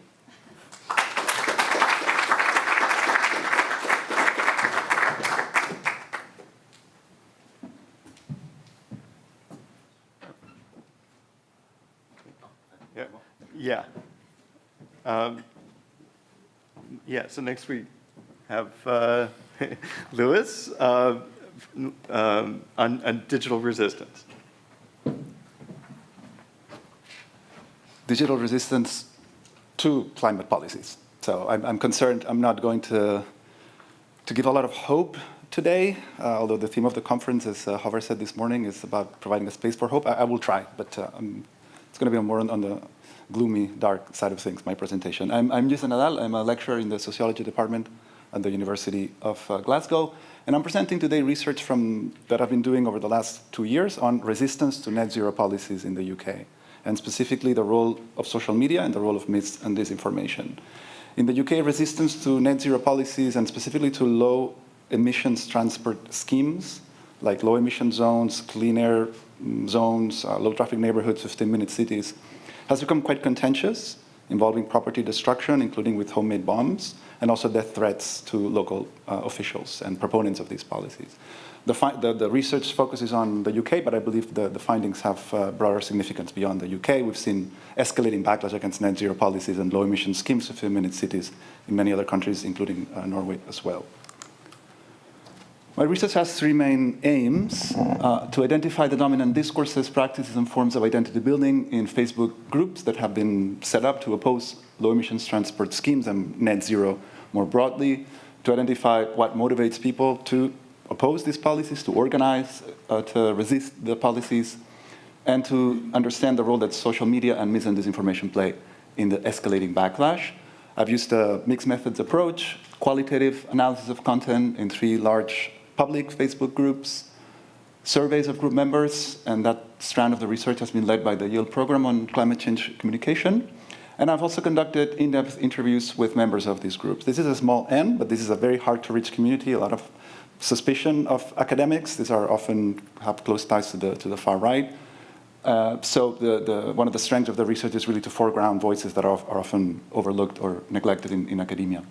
I'll present key findings, especially as they pertain to obstacles that remain to moving beyond oil. Key findings from the content analysis in these groups: there is a high volume of posts celebrating property destruction, featuring cut-down cameras, for example. So these number plate recognition cameras that monitor compliance with CO2 emissions. Vandals, saboteurs have cut them down or spray painted them. And the content is posted in these groups and accompanied by celebratory emojis, where the saboteurs are framed as heroes or freedom fighters or patriots, and the cameras are framed as illegitimate. And there's also a lot of content targeting climate proponents, like Sadiq Khan, who's a proponent of climate action and the first Muslim mayor of London, using dehumanizing rhetoric, calling Khan a rat, vermin, or suggesting he's not a real British citizen because of his ethnicity.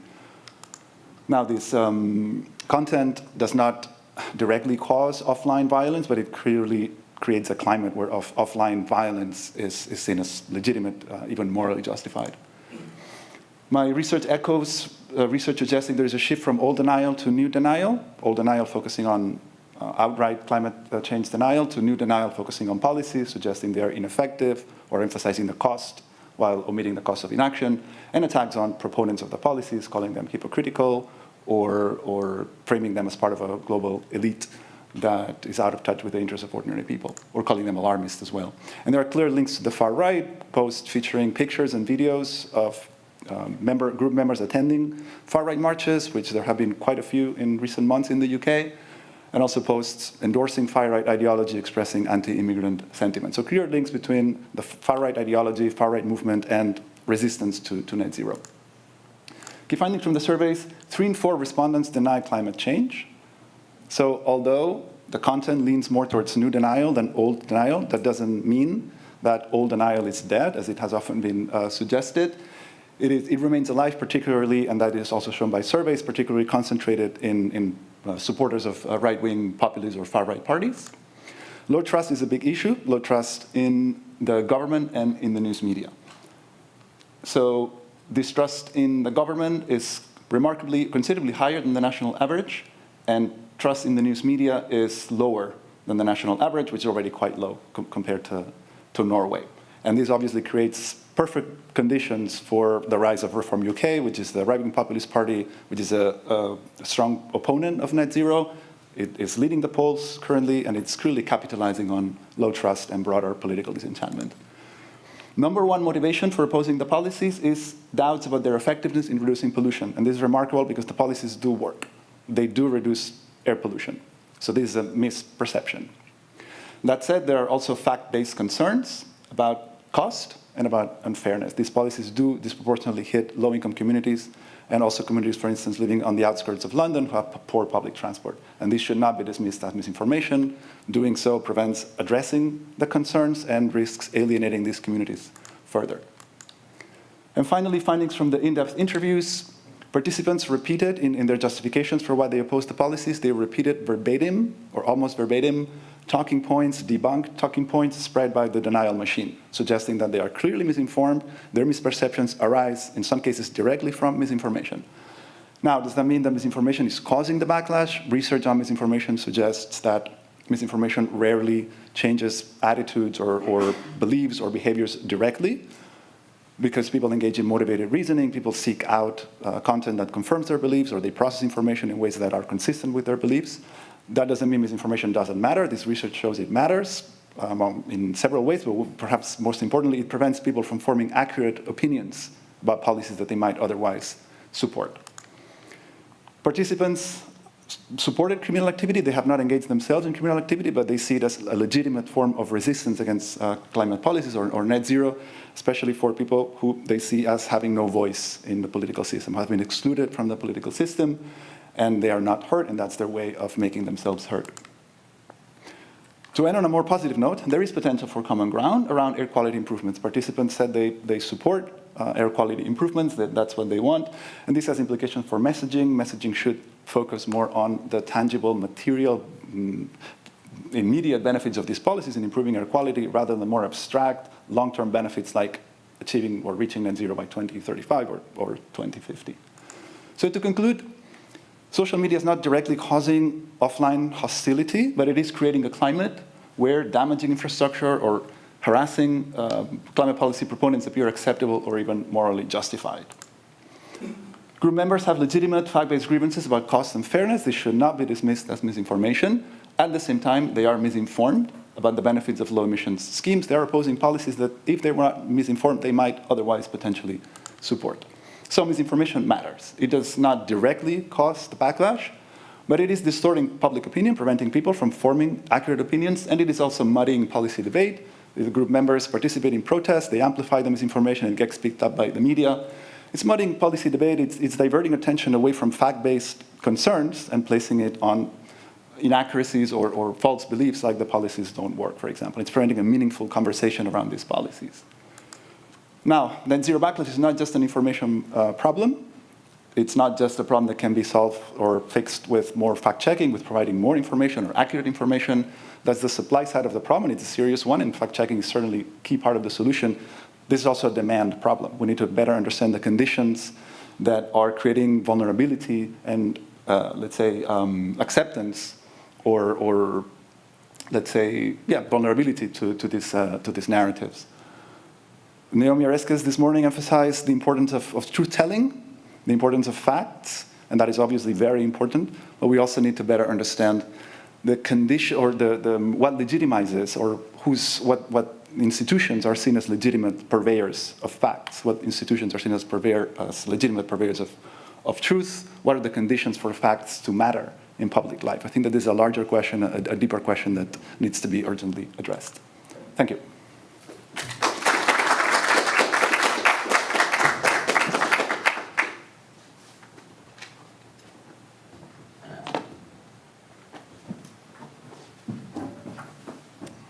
Next up, we have Leon on the cultural and historical evolution of clean.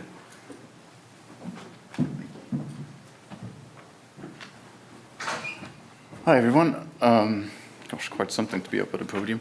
Anyway, so my name is Leon. I'm currently a postdoc at the University of Cambridge. I've prepared a few remarks on some ongoing work with my colleague, Mike Hulme, where we set out essentially to shed light, obviously, on stories, but in a broader sense on how we construct these stories and the importance that we should attach to metaphors and how they contribute to shaping the imagined space.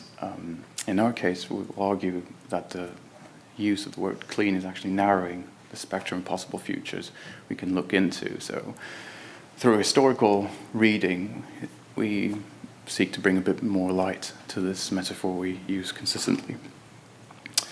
Yes, and I hope to pick up, obviously, on a few themes that have been discussed already this morning, but also during the keynote presentation. So this is quite new work to me, so please bear with me. I spent a lot of time looking into the mechanisms of uptake of different forms of what we call clean technologies without really taking the time to fully appreciate what we meant with this word. And what I've been trying to observe is that through different forms of writings, whether public, scientific, political, we see this seemingly innocuous word suffusing our debate and constructing the stories of how we think about the future. And if we look at some of the dominant stories out there, we tend to emphasize technological and technocratic approaches when we think about clean. But at the same time, this has been mentioned a few times today already, we are in a very peculiar moment. We've seen different forces at play, whether rise of populism, nationalism coming out there, or attempts to rethink the origins of climate change. So if we are going to take some work, for example, by William McCaskill or Jan Chaputto, seriously, we are going through a moment of cultural plasticity. And so we need to make sure that our ways we're constructing our stories of the future are ready to meet this moment we are in. So we argue that, again, bringing attention to the metaphors we employ to construct our stories are important to devise the futures we seek to be important, what values we choose to elect and uphold. Clean, very briefly, is what we can call a metaphor, a master metaphor, due to the importance of the images and symbols of vehicles. And metaphors are important because they're performative. They shape the way we think about the future, but importantly, they have incidence in how we decide to act within the world, and they shape our cultural and political space. But if we also look into the work of cultural anthropologist Mary Douglas, clean has a bit of a symbolic power. So what she suggested was, if we understand dirt as a matter out of place, we can understand dirt as a marker of impurity, and impurity is a marker of disorder within society.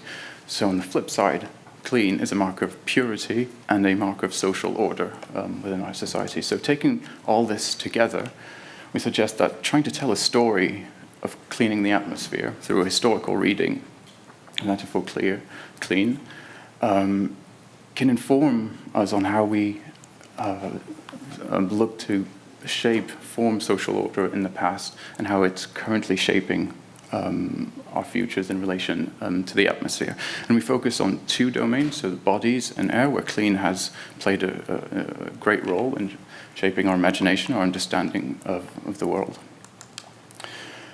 So I won't go into too much detail, but the message I'd like to convey today is that if we take this long-term historical perspective, clean, through its different meanings over time, has come to organize structure societies in two main ways.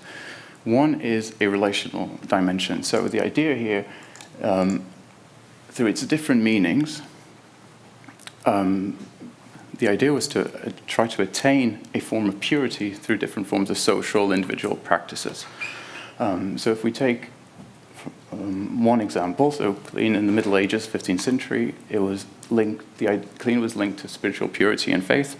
This was with the rise of Christian asceticism, so the idea was to have different practices to try to attain a form of inner purity and faith, and this contributed to the disrepute of bath and any form of cleanliness linked to more scientific knowledge. So religion tended to have a bit more prominence. Same when it came to clean air. For a long time, the idea was clean was linked to comfort, so attaining a form of purity of the air was was understood through different forms of practices that could help attain this form of purity. And what happens, we would argue, is in the 19th century we have the advent of germ theory. Germ theory suggested that we could link diseases, pathogens to different forms of diseases. What we had suddenly was a shift in the understanding of clean. So, with using a fancy word, clean became this element, objective element to try and attain a state of purity, inner purity to attain.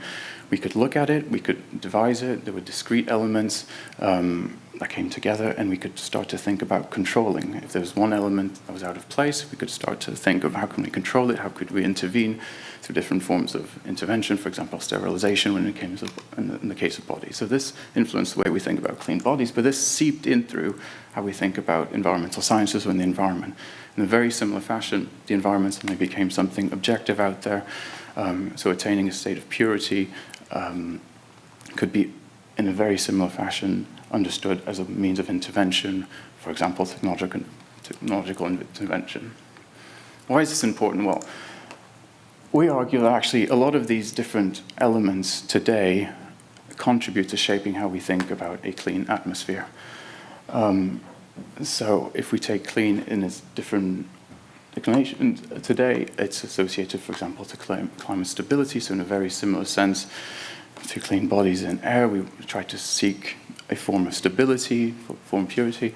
So stability here is understood as in relation to the Holocene. We had this long period of stability, which was conducive to human flourishing and well-being. Purity is defined in terms of CO2 mostly. So attaining the state of purity of the air, of the atmosphere, is by controlling elements of the atmosphere, and CO2 in particular. Clean is increasingly associated to economic growth as well. And in this sense, if the idea is to attain a state of purity in terms of CO2, economic growth, the substantive element of economic growth, is not so much important in as much as we attain purity at the end. So this, for example, pushes the idea of technological interventions such as carbon capture and storage. It's become much more alluring in this framing. And increasingly, this idea that clean can be associated to human intervention, in the sense that if we need to attain a state of purity, all different forms of technological intervention, again, could come into play. So this legitimizes, to a certain extent, carbon removal technologies. And another facet is, just as in the idea of clean bodies and air, if there's a way to intervene to help achieve this form of purity, well, therefore, we have almost a moral responsibility to do so. Right, so I skimmed through a bit of this. To bring to a close, so we had these two ways of organizing, structuring our societies. And what we're left with is a narrowing of the future. If the idea is to simply attain a form of purity of atmosphere, we may tend to emphasize technocratic, technological elements, which is not meeting the current moment we are in. And to close the argument, I'll draw on this book by Alan Jacobs, The Are Your Lord, 1943, which essentially suggests that, put the message that in 1943, it became increasingly recognized that the Allies were going to win the war. And there was this fear that we would win the war would be won in technological and technocratic terms, but there was a moral and ethical unpreparedness for the future to come. And in a very similar fashion, we are perhaps unprepared from moral and ethical standpoint. So again, to drive home the message, we're narrowing the spectrum of possible futures at the moment, but perhaps going back to a more relational perspective could be a way of imagining different ways of acting within the world and trying to entrench more forms of context, culture, and ethics through a relational perspective. So where does this leave us? Where do we go from here? Well, obviously a lot of people advocate for Northern pluralism, so this is nothing really new, but I'll add my voice happily to it. This is important to see different ways of thinking about clean, but most importantly, I would argue, is we need to challenge prevailing knowledge hierarchies. And I say this because my training is in the technical sciences, and there's a tendency, I believe at least, to have this faith in numbers and believe this in such a more profound way. And so challenging these hierarchies and fostering forms of humility, I think, is essential to move forward, to think about these different words and construct our stories a bit differently. Right, I've rambled on for a long time, so thank you very much for bearing with me.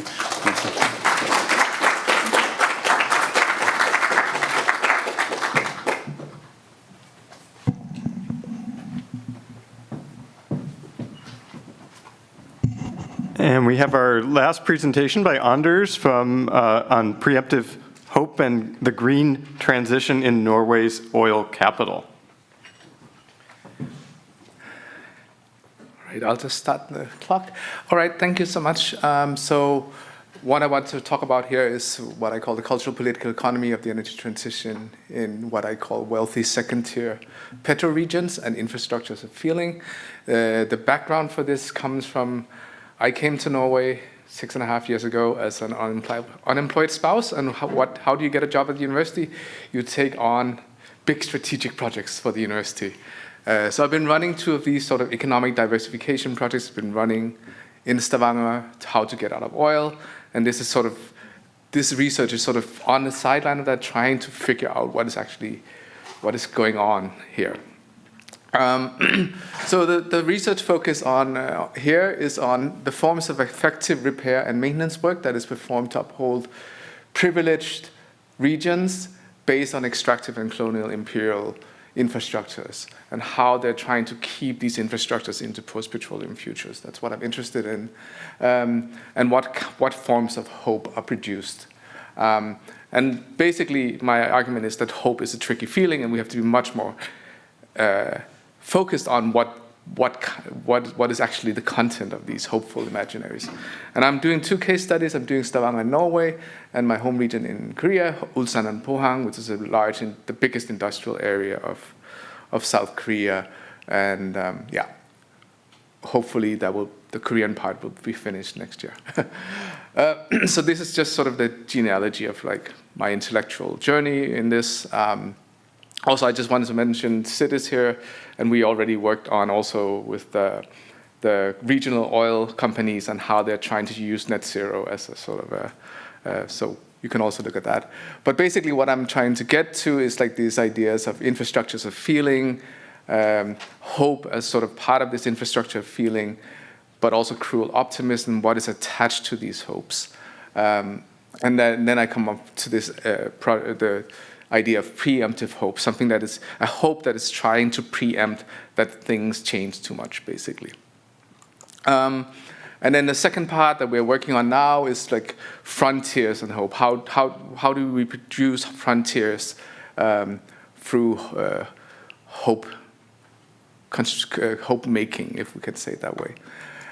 So the case that I'm doing today is Stavanger. Some of you already know Stavanger is the center of Norwegian oil and gas. Extremely affluent region, produces 25% of total export earnings for Norway. And sort of since 2014, when we had an oil price crisis, there has been a lot of talk about like what should become the new oil, or what is the post-petroleum future for Stavanger. So this is the first article that is already published, where I try to look at these new oil narratives that are flourishing in media and policy debates, business associations, and so on. And I used the regional newspaper that you also mentioned, Stavanger Aftenblad, as the source. I found like 442 mentions of the new oil within a period of 10 years. So it's a quite significant term that is being used. And this is just to show like some of the examples of what is being presented by business leaders, policy makers, and so on as the new oil. And what I'm trying to argue here is basically that the new oil imaginaries, they don't promise change, they promise continuity. That the wealth and privilege of Stavanger will continue into a post-petroleum future if only we can find this new oil. But it also sets impossible expectations for regional industries, because as soon as if you don't show that you're the new oil within like 3 or 4 years, then you're sort of discarded, and like we will move on to something else. And I've experienced that with my research quite a few times, that it's hot for 3 years and then it's out again. But it also maintains oil and gas extraction as the only feasible short-term future, because of course we haven't found a new oil yet. The second is Frontiers of Hope, that I'm working with a colleague at Lund University on right now. So what we are trying to investigate here is sort of the prominence of colonial extractive imaginaries in the green transition, and how like green frontiers are produced, and especially the role of hope in that. And here again, I use Stavanger to sort of present, like, this is sort of the sort of official narrative of Stavanger as sort of this pioneer city. The first migrants to North America set out from Stavanger. They were not pioneers in the sense they were religiously persecuted refugees. But of course that has been sort of forgotten in the history. And then of course we have the divers and the platform workers from the early ages of oil and gas exploration being presented as heroes, but also they cannot get compensation for all the health issues that they have, and deaths and so on. So there's, but Stavanger is trying to produce itself as like this, present itself as this sort of pioneer city. And that is used by industry, policymakers, and so on in a green transition. So this is actually an ad from the project I'm working on now, or leading now, before I became the leader, like trying to say, like, we have to become the pioneers again. The biggest sustainability conference in Stavanger is called Pioneer. And here you see, like, it's also about how people who are willing to take risk and enter this unknown territory. And of course, then we have the deep sea mining that is being presented as the hidden treasures of the ocean floor. So there's like all these like colonial, imperial resonances to this. So that's basically what we are trying to now argue, that this is like we have to be more aware of like how these like green frontiers are produced by repairing and maintaining like sort of colonial imperial narratives of the past. Yeah, and I think I'm running out of time. Yeah, I have 1 minute and 26. So the overall conclusions is that we think extractive infrastructures are repaired and maintained not only materially, economically, and politically, but also through like social, cultural, and effective repair and maintenance work. So basically, we're not seeing the infrastructure as something like physical infrastructures, but we're looking more at sort of the effective infrastructures that sort of legitimate those infrastructures. A lot of it, this is like Naomi Oreska's presentation this morning, is intentional, but a lot of it, I think, is less intentional, and this is where the structure of feeling comes in. Like you could say what she talks about climate change denial, becomes a structure of feeling, and then it becomes common sense. And that is the repair work. How do you repair and maintain this common sense? Yeah, and so we think infrastructures of feeling and preemptive hope are useful concepts to sort of make visible this repair and maintenance work. Yeah, I think I will stop there, because I'd rather have dialogue than continue talking. Thank you.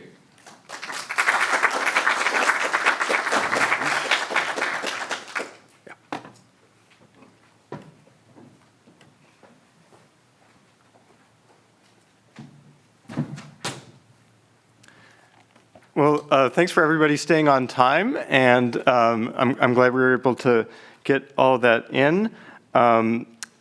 Definitely seems like a theme here of lack of self-awareness in society about our own narratives. I think it'll be interesting to discuss this further. So we have a unique format here at Beyond Oil, so we're going to get into our little corners of the room.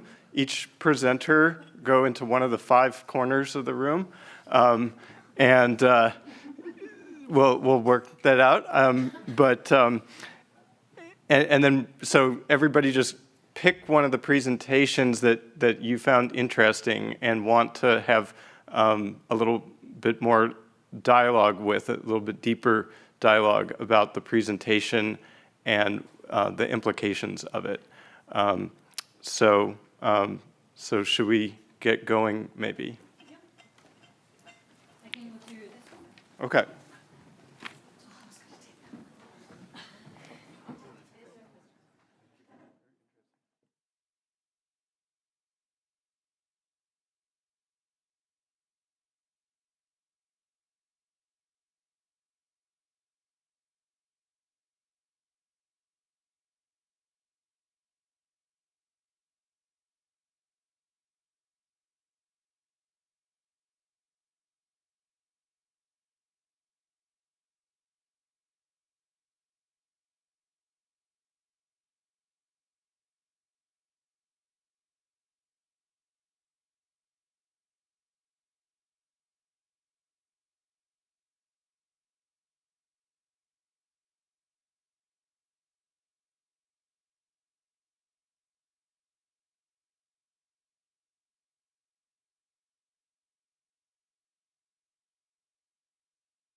I'm sorry to ask you to wrap this up. It is time for lunch now.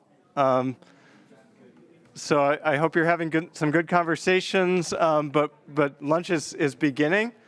So hope we had a good session, though.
All right.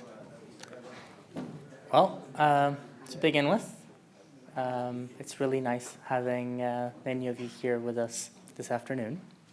My name is Shran Shokozar. I'm a PhD candidate at the Center for Climate and Energy Transformation at the University of Bergen. And I'm really excited to be moderating today's discussion. We have 5 really exciting presentations today.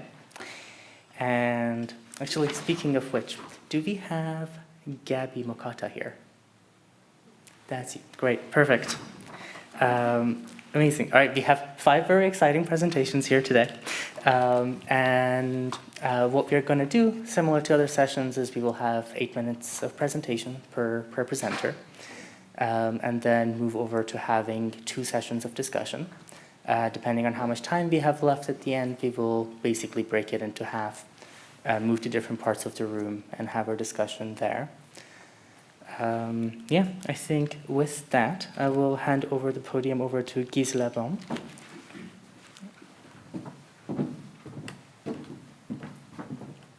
Yeah, thank you. So since I have only 8 minutes, I will start without further ado. I would like to present a study which is kind of work in progress, and it deals with climate emotions. Let me start with giving you a short glimpse on our theoretical framework and how we think about emotions. And we draw on a class of theories that are called appraisal theories of emotions. So we think that emotions reflect how people perceive a certain situation. So let's talk about climate change now.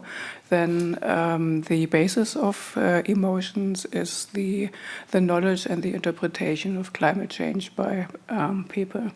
So the idea is that they have this mental representation of the issue at hand, and that based on that representation, certain cognitive appraisals and evaluations take place. So, for example, if somebody thinks that climate change will have very serious consequences, then that would immediately impact risk judgments. And based on these cognitive appraisals, they trigger then emotions. So a high perceived risk, for example, might go together with experiencing fear. So the idea is that specific appraisals go together with specific emotions. Threat perception with fear or ascription of responsibility may trigger anger and so forth. And then one step that I'm not going to talk about today is that emotions also trigger specific behaviors.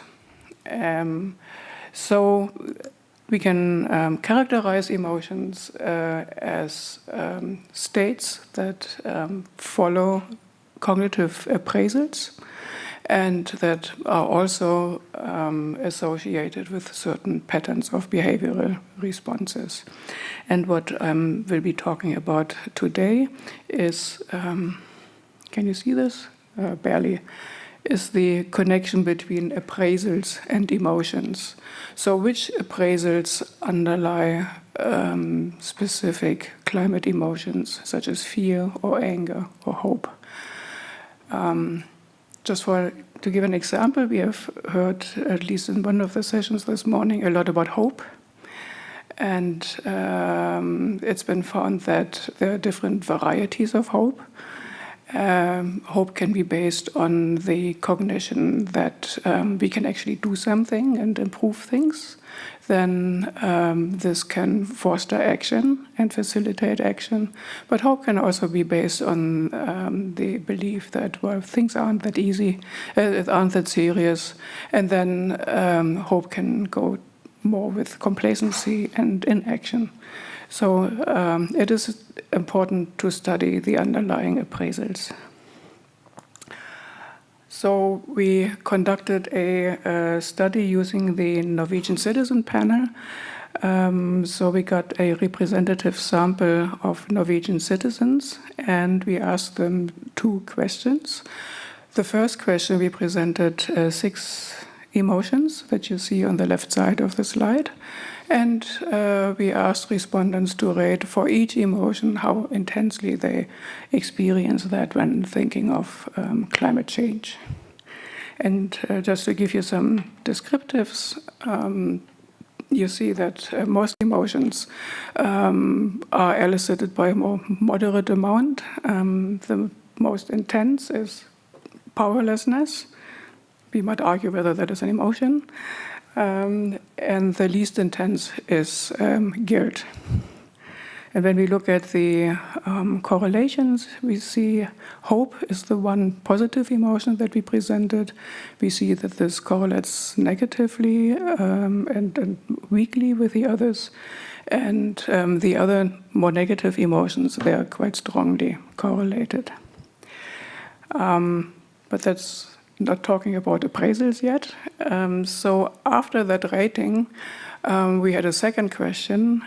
For each respondent, we selected randomly one of the emotions and then asked the respondent, well, when you answered that question, let's say anger was the emotion that was depicted, then we presented the response that the respondent had given and said, well, when you answered the question about emotion, you said that you, for example, experienced strong anger. What was going through your mind and why did you give that answer? So here, these open responses, they were given for one emotion per respondent.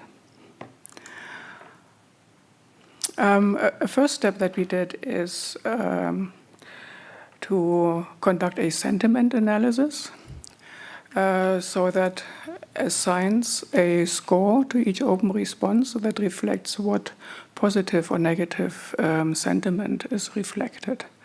And in this table, the rows are the ratings, and the columns are the one emotion that was selected randomly and that was explained by the respondents. And what you see is that the sentiment correlates most strongly with the emotion that is explained. So here for hope, here for fear, here for sadness, and here for powerlessness. So that's true for these four emotions. It's not true for anger and guilt. So apparently, in looking at the open responses, we also have some indication that anger and guilt may be a little different from the others, because these are the two emotions that the respondents characterize as simply not helpful. So what does it help if you get anger or guilt? Why should I be guilty? So what we really want to look at, and we have only taken a very, very preliminary first step, is the content of these explanations. And so what I did in the first step is to just look at the most frequent words. And you see them marked here in blue. So for example, for hope, people often say something like can. So that could indicate some efficacy that is experienced. And that would, indicate that hope is created by the belief to be able to do something. Fear is a future-oriented emotion, and we find future here. Sadness, concerns about the world and nature, and guilt, consumption. So here's the own contribution that is formulated. So we do see some indication here that the responses correspond to what we would expect from appraisal theories as the basis. And with that, I already stop. So just to summarize, the responses that, or the emotions that people report are more of moderate intensity. The negative emotions correlate very strongly.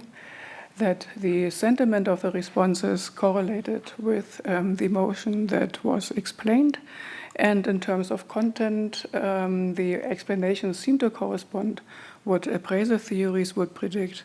And this is a point where we will now dig deeper into. And at the moment, we are developing a coding scheme, and we will do the traditional manual coding, but we will also look at more automated procedures to categorize the responses.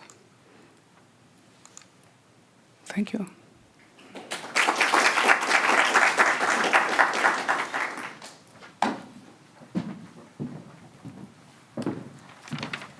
Yeah, thank you, Gisela. As someone with a background in social and political psychology, this was very interesting to hear, connected to also environmental psychology here. All right, well, next we have Jaroslava Kutse, who will talk about how museums in developed countries with significant petroleum reserves envision our climate futures. Okay, excited to be here. So, why museums? So, museums, they are these unique places that preserve memories and provide immersive experiences, and they are therefore uniquely positioned to analyze the past, recognizing previously underrepresented perspectives, and ask difficult and important questions about our deeply rooted assumptions about the ways we live. And they also can help us to make more informed choices about our own tomorrow, question and change the status quo and unlock creativity. So I'm curious about whether it's really happening. And they can basically lead the debate about the roots of climate emergency and help us to come up with better solutions to what we have. So they can be very stimulating. However, while there is a growing sense of urgency for museums not to be neutral and help facilitate the transition towards sustainable energy sources, this remains a challenging undertaking. As a PhD student, I am interested in how prominent museums in developed countries with substantial oil reserves envision sustainable futures. So this is a qualitative study, and through discourse theoretical analysis, I'm trying to identify the main themes. So let us first go to one of the two museums I'm going to focus on due to time constraints. The cradle of the Industrial Revolution, the United Kingdom, the Natural History Museum. Last year, it announced its ambition to become a catalyst for change in response to climate emergency. All hands on deck before it's too late. So this is its motto. Its exposition, Fixing Our Broken Planet, explores solution for addressing this complex issue. We're told that the shift to lower carbon energy has started, but scaling wind and solar energy is a massive challenge. The exhibition asks, what can you do? We're presented with lots of inspiring stories from people from all walks of life who are applying their passions and skills to make a difference. So from growing, pollinating plants on their windowsills to changing their lifestyles to writing letters to politicians. So every action, we are told, contributes to a positive change. We're all in this together. So that's the main theme of this exhibition. Now let us move to somewhere else. This is Dubai's Museum of the Future, and it's interesting what emotions you will feel now, just getting a glimpse into this exposition. So here we have a different kind of story. So ecological collapse is inevitable.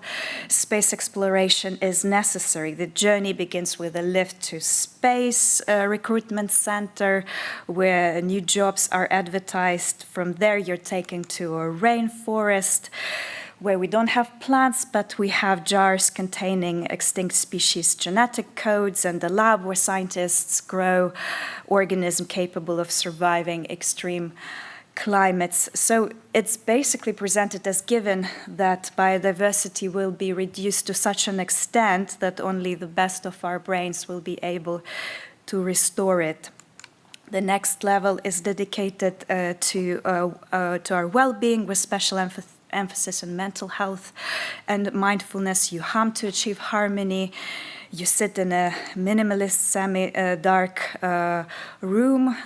The nature, however, is not presented here as having therapeutic qualities.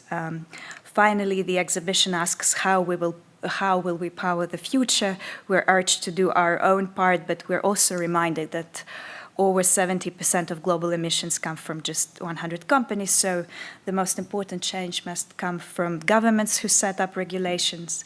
Interestingly, the exhibition, although it emphasizes the renewable energy and cutting-edge solutions to achieve net zero, it omits mentioning the Emirates oil reserves or nuclear plants built near Abu Dhabi. So what do these two seemingly different exhibitions have in common? There is a lack of critical reflection on how capitalism and carbon economies came to dominate and led to the environmental crisis. How should we define progress and measure development of our society as we move forward? Blank space. This is not discussed. Although we know that over the last 50 years, the imperative to grow has been challenged by a number of scholars advocating for a more sustainable, equitable, and humane approach to development. However, these perspectives are yet to be recognized and featured by museums. So let me finish by quoting Christiana Figueres, who famously brokered Paris Agreement in her book, The Future We Choose, which envisions desirable future scenarios. She says that we must challenge the assumption that prosperity is unattainable without fossil fuels and let go of the conviction that they are necessary for humanity to thrive in the future. And this should be the starting point. Museums should ask more often this question, what if? Thank you.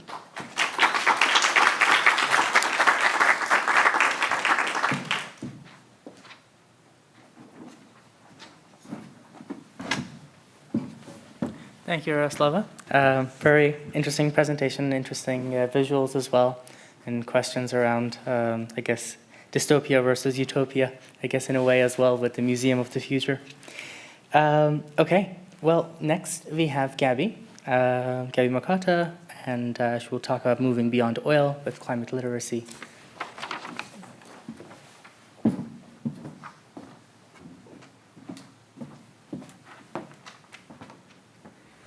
Great to follow your presentation, Jaroslava, because this sort of follows on really naturally, nice and relevant.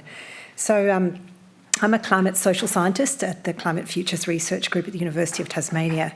For those that don't know, it's a far southern state, the southern state of Australia, and embedded in the Southern Ocean. We do a lot of climate research there.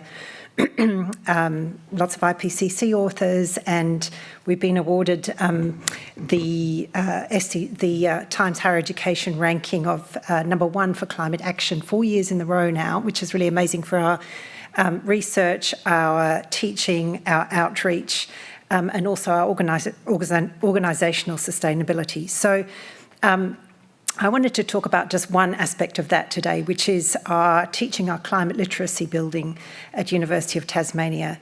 And I think that it sort of flows on quite nicely from what we heard this morning about needing to reach some kind of truth here in all of this issue, and flows nicely on, as I said, from what you've just presented, in trying to get to the bottom of what the issue is and to make sure that we have people informed about the issues. So climate literacy, I don't know if people use this term very much, but it's been defined in many different ways. A couple of definitions here for you: an understanding of your influence on the climate and climate's influence on you and society. That's the US Global Change Research Program, which is probably being disbanded as we speak. defined it that way. It's also the competencies needed to understand how climate change happens, its impacts, and relevant mitigation approaches. And another way to define, this is by Acevedo and Marcus, it's the knowledge of climate science, the ability to access and assess relevant information on climate change, and to, importantly, communicate it in a meaningful way.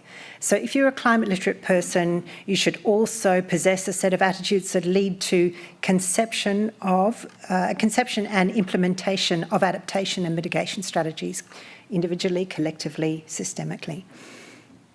So that's what I mean when I say climate literacy. So what might some of the basics be of this thing that I'm calling climate literacy? Well, simple starting place. Our planet is heating. I'm going to echo Kimberly Nicholas here in her book, Under the Sky We Make. Something along the lines of, it's us, we're sure, it's bad, but we can fix it. I'm sure you've heard that aphorism. It's us and we're sure. Climate science has, really shown over 30 years in an increasingly established way that we know it's us and we're doing it. We're heading for heating of 2.7 degrees by 2100 under the SSP2 scenario of the IPCC. So it's a very serious change, but it could have been worse, and we are, oh, sorry, there we are. We're tracking better than we previously looked to be. Human and non-human systems are affected, of course, and there's a huge injustice in all of this. As we know, the most vulnerable, those least responsible for causing climate change are the most impacted currently. And also, paradoxically, we have all we need now to mitigate climate change, but we're not doing it. We know the timeframe is urgent. This needs to be transmitted in climate literacy learning. And paradoxically, again, it's cheaper to act now than to wait. So there's an economic argument for taking rapid and urgent climate action as well. I'm using an example of Australia here, but I couldn't find a global example of climate literacy. But let's look at the figures for Australia, where climate literacy is still not widespread. So what causes climate change was asked of a sample of 1,020 Australians. And it turns out that almost a quarter don't understand climate change at all. Another quarter are pretty sketchy, but only 15% truly understand that it's entirely caused by humans. So these are really worrying figures in a reasonably well-educated national setting. So most people, it turns out, get their climate change understanding from the media. I'm going to put that aside because this talk isn't about media, and actually that's a lot of the work that I do is, and we've heard this morning about that as well. I do look at media coverage of climate change, but this is not what this talk's about, but we need to acknowledge that most people do get their understanding of climate change from that context. But talking about, formal teaching about climate change, only 53% of national school curricula mention climate change. This is some work done by UNESCO. And those who teach climate change, well, less than 40% of teachers feel equipped to teach about climate change. So it's difficult for them too. Some universities, so higher education in some places is on board. For example, the University of Barcelona was, we think, the first university globally to mandate climate literacy study for undergraduate students, and they started that in 2024. So I wanted to just bring a couple of examples of how we teach climate literacy and how we also research our own teaching and others' teaching and how we seek to understand what works with building climate literacy. At UTAS, University of Tasmania, we have two really large units. The first two listed there, they are 13-week courses of study, so 26 weeks in total of introduction to the science of climate change and then the social science response. They meld science and social science throughout. 26 weeks of study, they're offered online with live tutorials. Then we also have a higher level, the 320 level, our Changing Climate unit, which includes climate modelling and gets a bit more advanced. We have an open access MOOC, which is globally available. And then I also have a unit that I teach online through the FutureLearn, globally facing FutureLearn platform, so people can access that almost anywhere around the planet. We've actually got ethics permission and surveyed some students to talk to understand what they've gleaned from the teaching, and the results are mainly positive. Subjective knowledge has increased, confidence to talk with others, which is helping to counteract the so-called climate spiral of silence. That's obviously increased. And change intentions are also increased, and concern about climate change is increased. We also run this project called Curious Climate Schools, which engages with young people. We've engaged with some 3,000 young people to date. Lets young people ask questions about climate change and gets them answered by interdisciplinary experts. And so we've done research into the whole gamut of teaching that we do, and published some of that here, which I've shown you. Sorry, on the slide. I'm behind myself, I apologise. That's Curious Climate Schools. Do look it up if you can on the internet.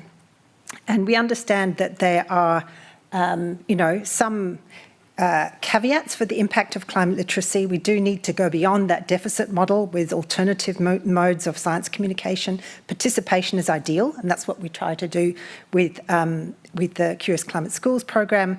But objective knowledge is not the only driver of attitudes to climate change, and we acknowledge that values and worldview matter a lot, and that the knowledge, concern, action pathway is well established, but we need systemic change, of course.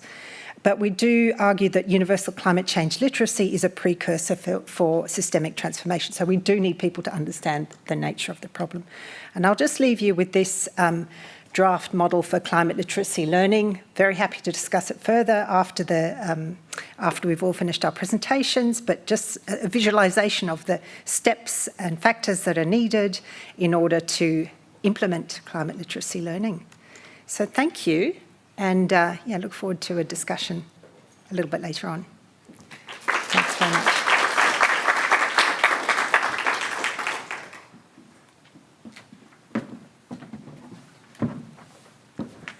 Thank you, Gabby, for your presentation and interesting figures from Australia, and also your work on climate literacy. I think this really nicely now moves us over to talking about climate communication as well, with Andy Opel, who's coming next, to talk about the problems with seeing, exploring the limits of visual climate communication.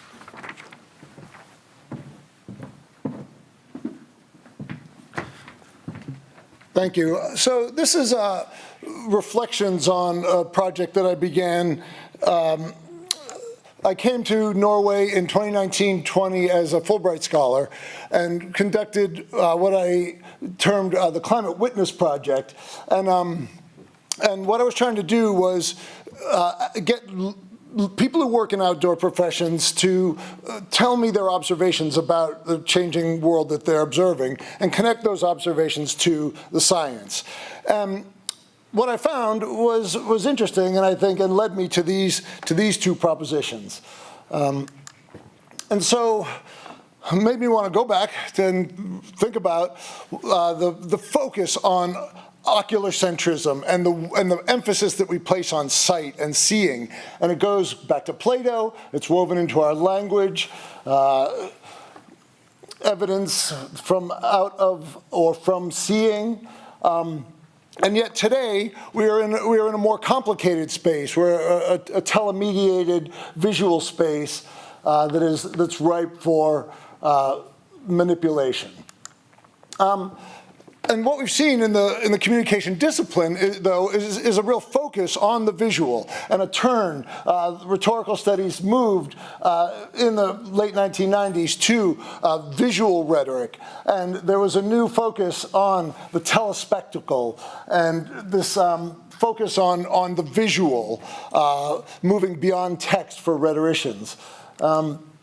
And yet what we see and what we know, so I'm a filmmaker as well as an author and scholar, and so I look at somebody like Errol Morrison. He had a quite prolific blog with the New York Times where he was exploring these questions, and throughout much of his film work, he's explored these questions of what we can see and the ways that our brains reconfigure what they see in real time. And so he says, we see things that do not exist and fail to see things that are right in front of our eyes. We often remember things incorrectly, and our memories change over time. In this famous book, Believing is Seeing, which is inverting the old seeing is believing, he says, there is no shortcut around the Cartesian riddle of separating reality from the appearance of reality. There is no shortcut to reality. The brain is all we have. And so to place too much reliance on and trust in our sight is a misstep. We know this from psychology experiments where observers are asked to count the number of times a ball is passed between students or between the group, and the gorilla walks through the group, and many of the observers fail to see the gorilla because they're focused on the counting. So distraction, we are not always able to see what we think we can see. And this brings me back to thinking, again, as a filmmaker, early Rodney King. We saw what the police did, and yet the case was the police were acquitted and resulted in widespread damage and a significant riot in Los Angeles. This was then followed by, this is a film that I did came out in 2011. 14-year-old boy videotaped and beaten in a sheriff's boot camp. Again, all the police were acquitted. The video evidence did not yield what was prima facie evidence. So the ability to reinterpret things, our minds we are able to recontextualize what we think we see. And so Bill Nichols, a documentary scholar who's featured in my film, says you can't film universals. You cannot film cruelty or poverty or injustice. You can only film an instance. And the instance of this representation of police, or in case of climate change, can be reconfigured in our minds or in the courtroom. So there's been a real focus on media witnessing, to use tools, use witnessing as a model for observing, particularly in the human rights community. We have seen Peter Gabriel's organization, Witness.org, has placed a great deal of emphasis on seeing and recording human rights abuses, again, focusing on the visual. So this brought me to this question of, can we witness climate change, and what happens when we try to? But what other scholars have found is, in the process of making images, complex knowledge is radically reduced to core statements and concise synopses. The process of knowledge acquisition remains invisible in the background of the pictures. So in my example, some of the climate witnesses, these are two examples of this was a ski shop rental, Stein Haugsveen. Although he was in Lillehammer and seeing the changes to the winter every year, he was not able to really say, this is from climate change. And he equivocated, and he blamed China. And he said, we are only a small country, we can't save the world. And similarly, Ola Lane, a farmer in Hemsedal, said for us, and he saw the benefits of it. So the contextual influences our perception.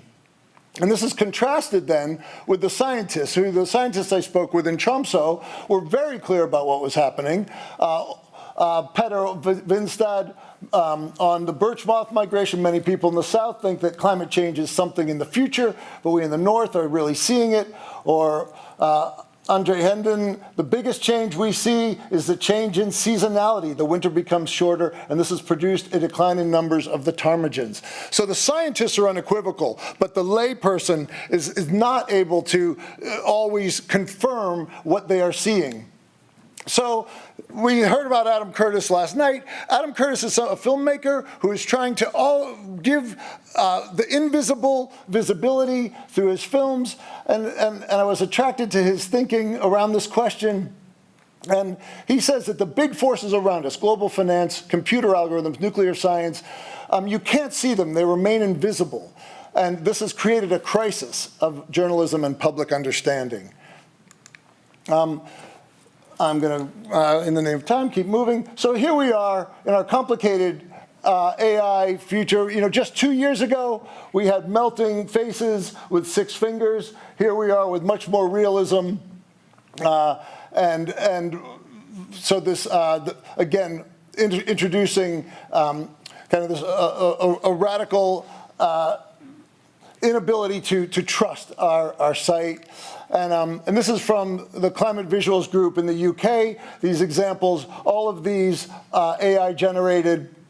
So now this not only can't we trust what we see firsthand, but what we see through our mediated screens is now increasingly subject to doubt and to being contested. So our possibilities and our emphasis on what we can see needs to be tempered by the recognition of that ideology and belief and the ideas in our head have as much influence on how we interpret the world as what we actually see.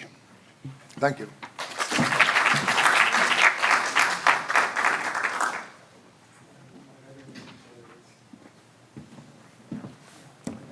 Thank you, Andy, for the interesting visuals, the interesting accounts. Yeah, and with that, we will now move on to our last talk for the session, which will be by Oscar Voguero. He will talk about immersive 3D visualizations and collaborative approaches to stakeholders' engagement for energy development.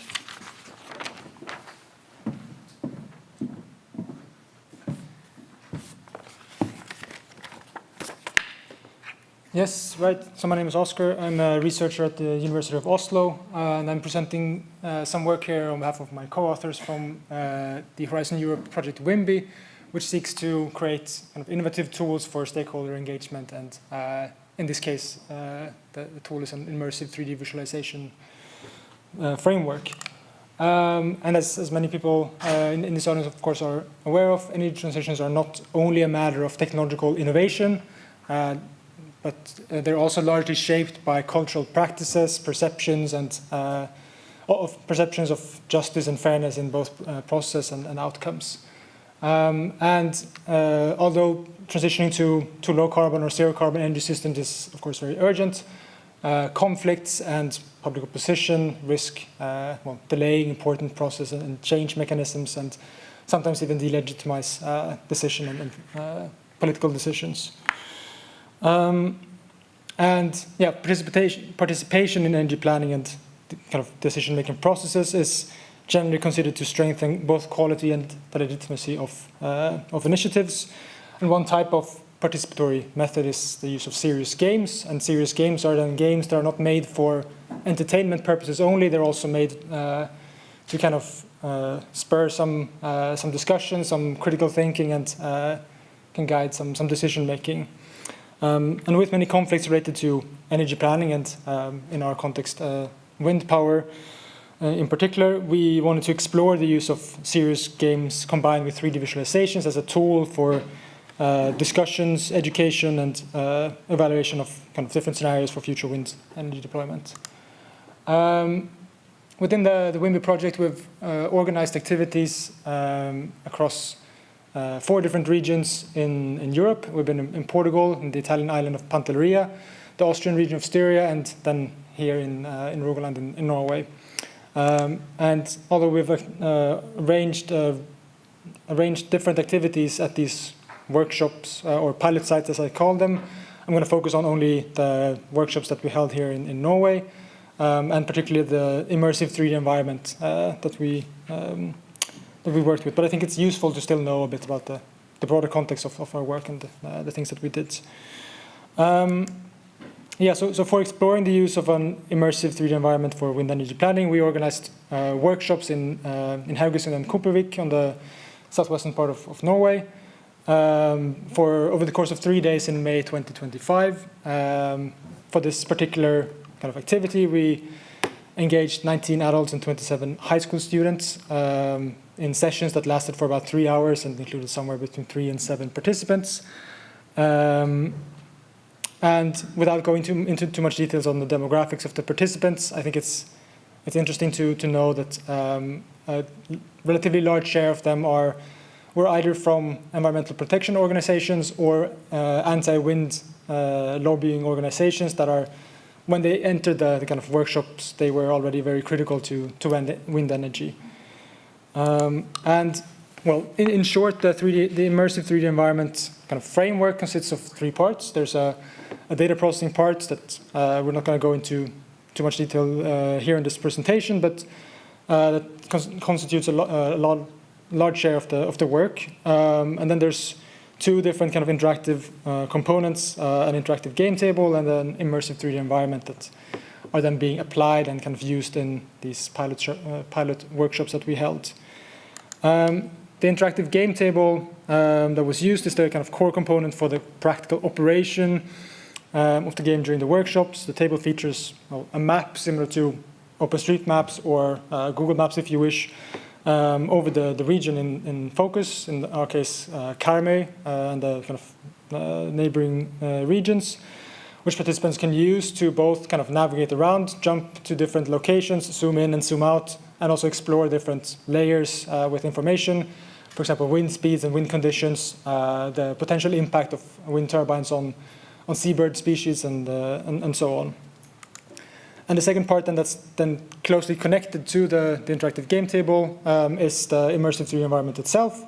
When you move your kind of move the location around on the interactive game table to a different place in the region, a 3D rendering of that location would be projected on a separate screen similar to our screen here, which would then show the local context that we're in and could then be used to evaluate, for example, visual impacts of building wind turbines in this area. Yeah, and just to give an example then of what this 3D rendering looked like and what the people engaged with, this is an example from the pilot sites in Italy, in Pantelleria, where the figure to the left is, well, the 3D rendering of the location that's being photographed to the right. So you can see kind of the comparison of how well it represents the physical reality in this 3D model. And yeah, I'm going quickly through it now, so I'm happy to discuss more in detail exactly how the setup worked and both the interactive game table and the 3D environment kind of looked like. But just to go into the results, in the serious planning game that we held, maybe I should briefly mention it here, because in every workshop session we started with a baseline survey where we asked the participants about their stance on wind power and some other kind of general introduction questions, and then we held the serious planning game, and after everything was finished we did the kind of debrief and had another feedback survey. And well, in the first phase, then the participants used the interactive game table and the 3D immersive environment to discuss different areas that were either suitable or unsuitable for wind energy deployment. And participants, well, generally speaking, they tried to avoid settled areas where wind turbines would be very visible, but also areas that had a high value for biodiversity and kind of wildlife impacts. Offshore areas that were far from the coast that were more kind of popular. They were considered to, well, both ameliorate the visual impact, but also minimize the impact on vulnerable seabird species, which is generally high along the coast.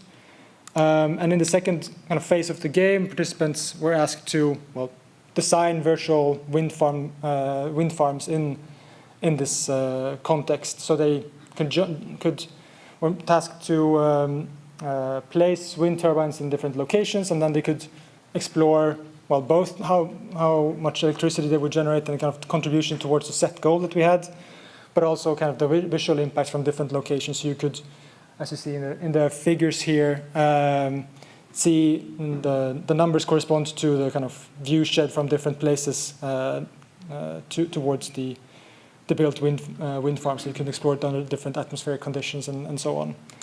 I'm going to skip the evaluation process, but generally speaking, the participants found that this was a very positive experience. There were an enjoyable process. It was engaging both the immersive 3D environment itself and kind of exploring your local context in a 3D rendering, but also the group discussions that they had with their peers following the kind of exploration of the 3D world. In our context in Rogaland, it did not really do anything to change the stance that participants had on wind power. They were the same when they after the workshops, but we saw different results in other in the other pilot sites. And yeah, now we want to dive a bit more into the cross-country differences and so on with results. And yeah, thanks to the co-authors of the study. And yeah.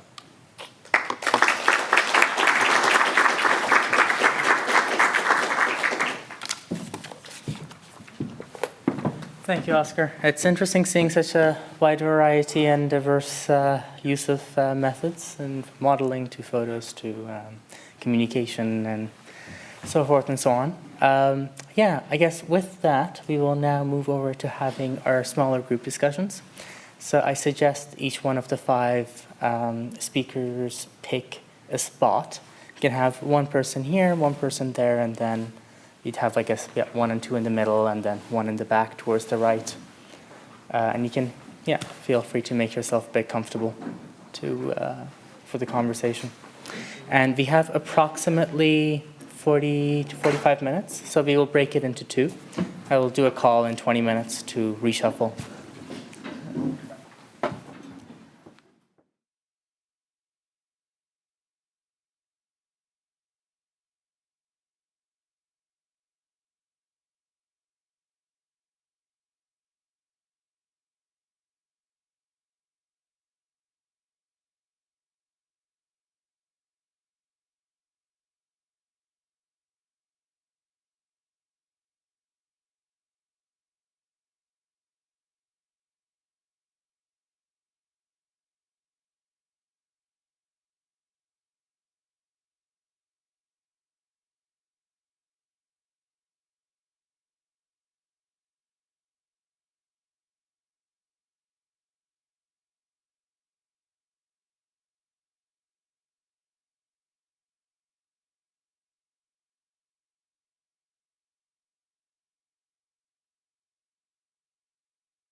and I will be guiding us through this conversation with this beautiful panel that I will introduce very soon.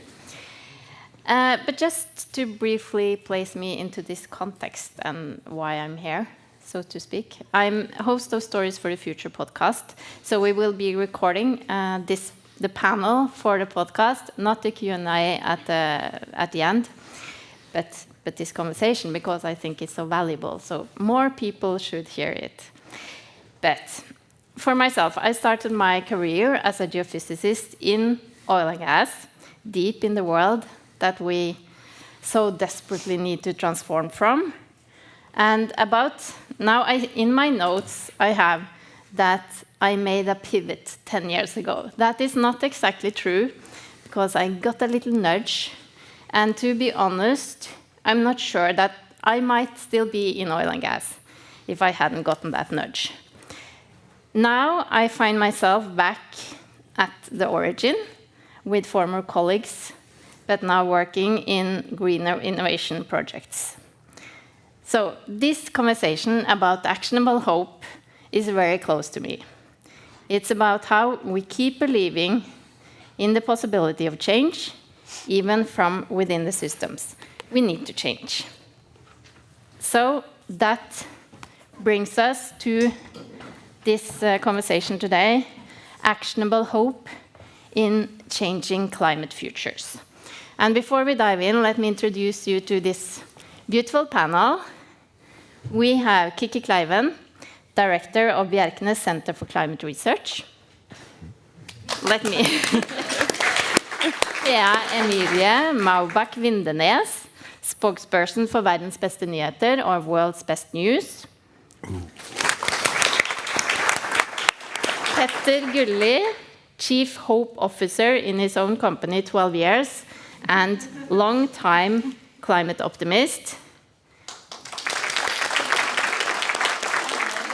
Hovin, urban developer and curator of Future Library.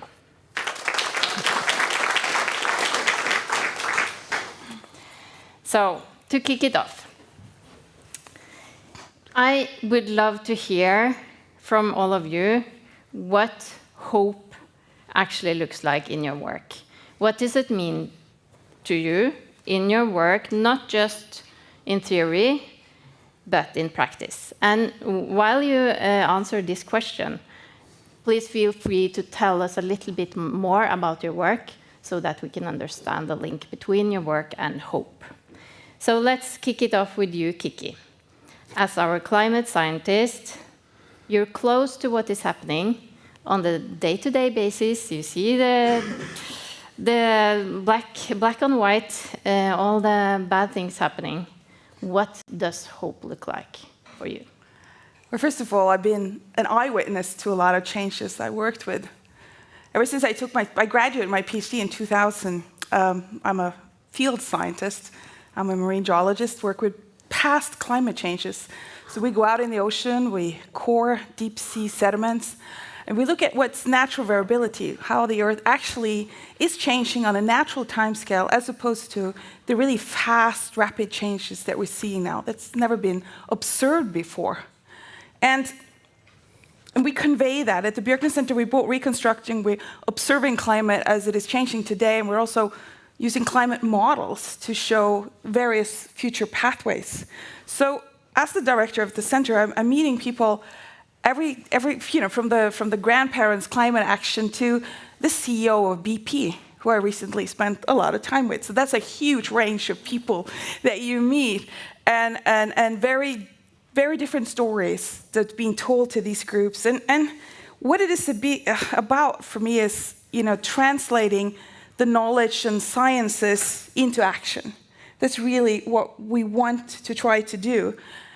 And my job is really showing that every ton of CO2 that we do not emit, that we avoid, and that every adaptive thing we do matters.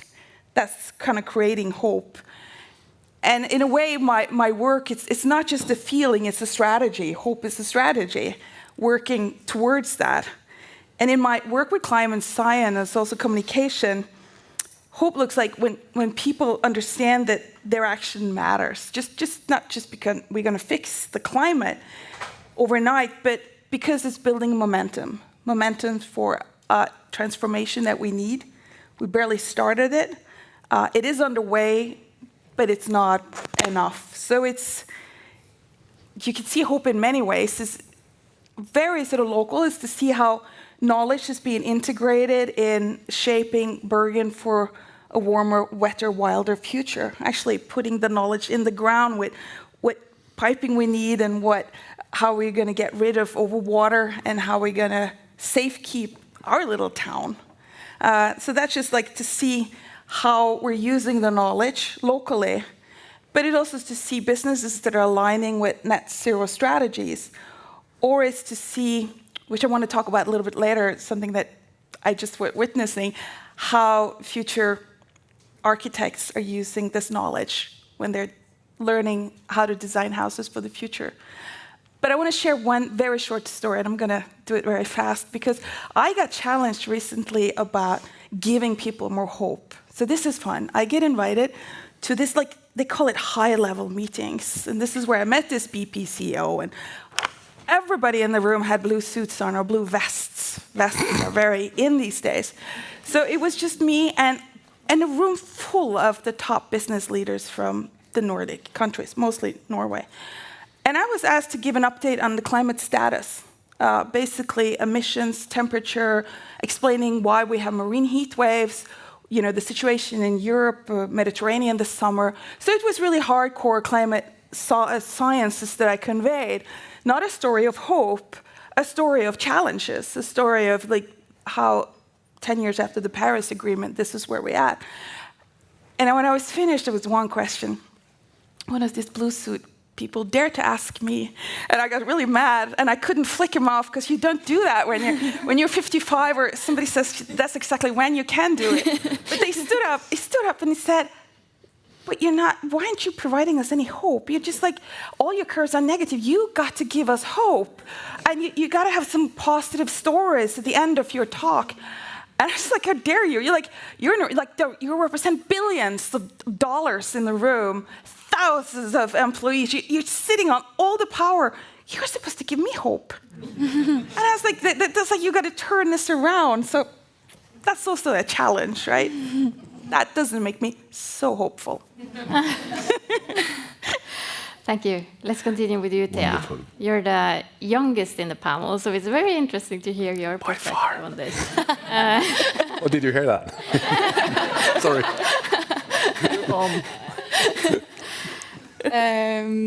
Yes, so I'm the spokesperson for the World's Best News, or Verdens Beste Nyheter, which is an information campaign that has the goal of spreading positive news about, or just news about the positive effects and the change that are happening in the world. And so it's based on the fact that we view the news and the media that you get today to be heavily reliant on the big red titles, and it's all about breaking news, and it's all about wars and crisis and everything that's extremely negative. And so we try to not take away from the negative news, because obviously we need to know what's really happening in the world, but we also deserve to know the positive changes that are happening. And global development, it takes time, and so we try to zoom a bit out and look at the wider picture and give people the news that we think they deserve to hear. And to try to work against the apathy that we see happening in that way. And so hope in a really big way is the basis of all that I do and that we do. As we are called the world's best news, it's obviously a quite hopeful title. But I think it's really important to have the hope while looking at and dealing with the crisis that is happening, because climate change is real, and war is real, and all the crises that the world is facing are real. But in order to fight against them, and in order to have the courage to stand up and to keep working, we need to know that there are other people out there that are also working to make a change. And so, yeah, I would say hope is the basis of everything that I do in this work. Yes. This is right up your alley, Petter. I know you have literally made hope your job title, right? Hope is your job title, and also your conference, your book. Yes. Hope is a big, a red thread. It's a brand. Chief Hope Officer. What does it look like for you? Well, I could just say what she said. And we can go to unbound. No, but yeah, I think for me it's I came from advertising. 30 years in advertising, or the turbo of consumerism, as I like to call it. And I think one of the reasons I quit my job was that I couldn't do that anymore, of course. But the thing is that I also saw that I thought the environmental organizations were not communicating in the right way.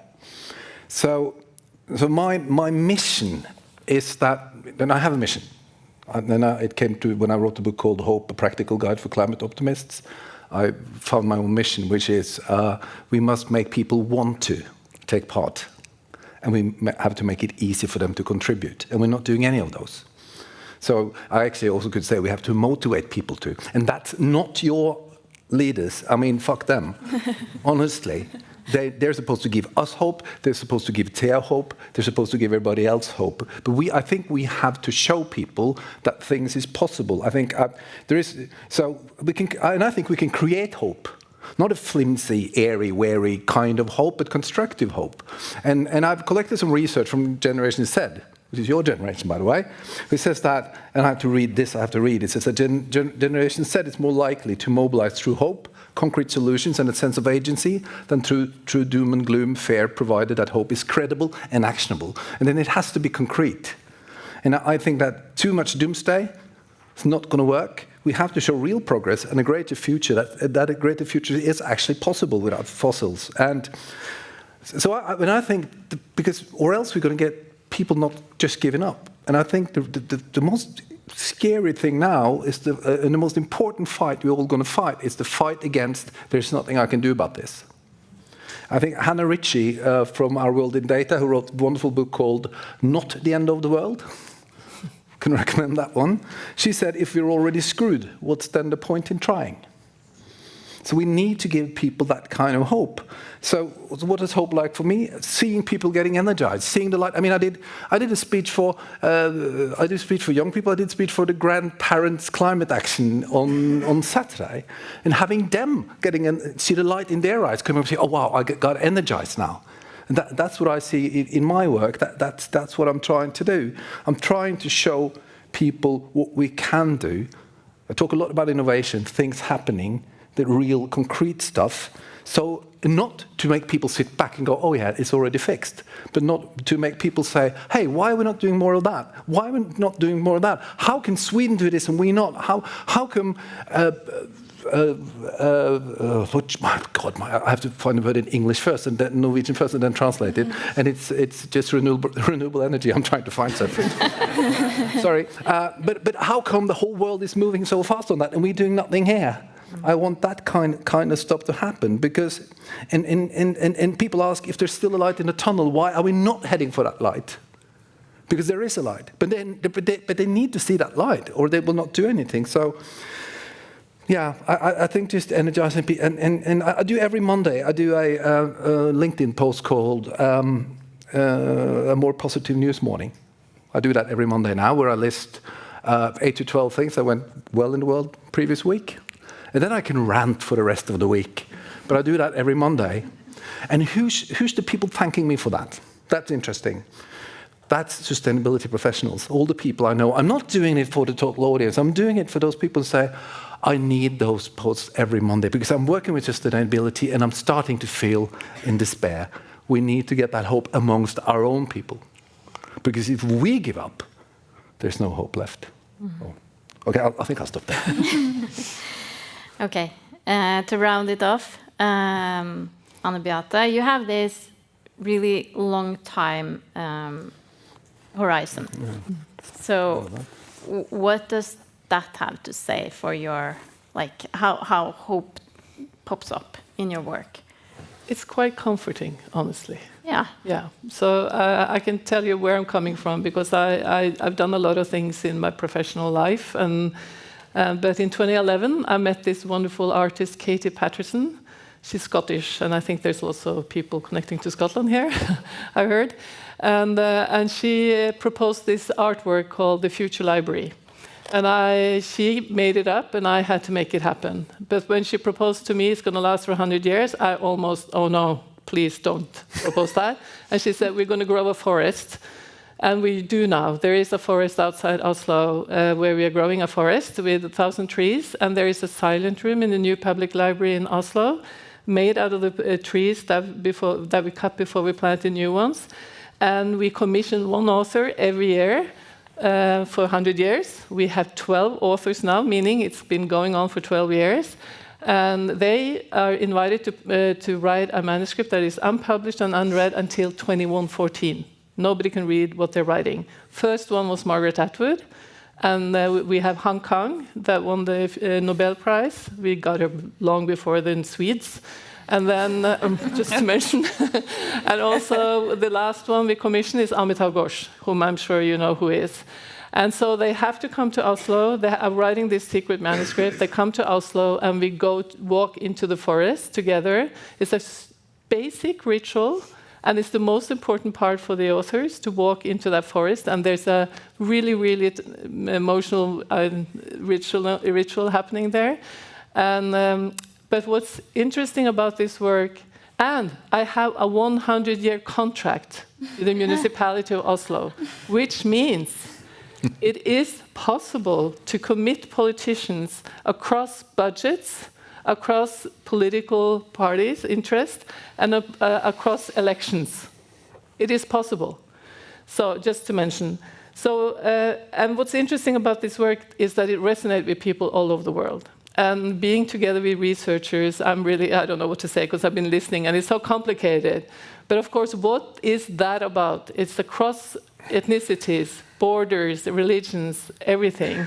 So for me, at least, until you've done research on this, I say it's about basic human needs and that we are in need of now, that we share, that we have in common. And then I want to say, what is hope? What does it look like? And I'm very much, when The Guardian wrote an editorial about this work some years ago, and they wrote, The Guardian's view on future library, hope in practice. I practice, I do it every day. And combined with Margaret Atwood, that what she taught me is about practical utopias. I believe in practical utopias because practical utopias are within reach. I'm done with visions, almost, because I need those practical utopias. So on a personal note, I think that every day, every morning, like you do, and what I say is that both relational, because I think we need to go back to the relational parts of this. So every time I meet one, I think you are my practical utopia today. And physically, I believe in creating beautiful things. So, and another thing I just want to put, and then I finish, is that I think it seems like hope can be organized in a way, which means building communities, relational, and I'm learning this now following on Instagram what's happening in the US. It makes me so hopeful, not the Trump side, I'm sorry, but what I'm seeing of how 7.5 million, maybe 8 million people actually mobilized, starting local, between you and me, and then building up, and then suddenly there were 8 million. Thank you for that. Yeah. Thank you. Thank you all. Great start. I would like to go a bit deeper into a term that I personally feel very connected to, which is urgent optimism. It's kind of, I strongly feel what that is about myself. So this tension between feeling the urgency of the crisis and still finding a way to keep going. And looking at you, Kiki, because I can just imagine how that you must feel this urgency all the time. So how do we hold both the pressure to act now and the stamina to stay hopeful in the long run? So, Petter, let's start with you now. Oops. How do you stay urgent without tipping over? Oh my God. Well, I think Well, it's quite simple for me in one way, because I do subscribe to all these newsletters giving me positive news, but I think it's hard. I mean, it's really hard. You want to give up sometimes. You think this is not possible. People are, and I think that's something I didn't say earlier on when I said that we have to fight the fact that we have to fight the notion of there's nothing I can do about it. I think Nina Figueres said it, and the UN climate boss, I think, yeah.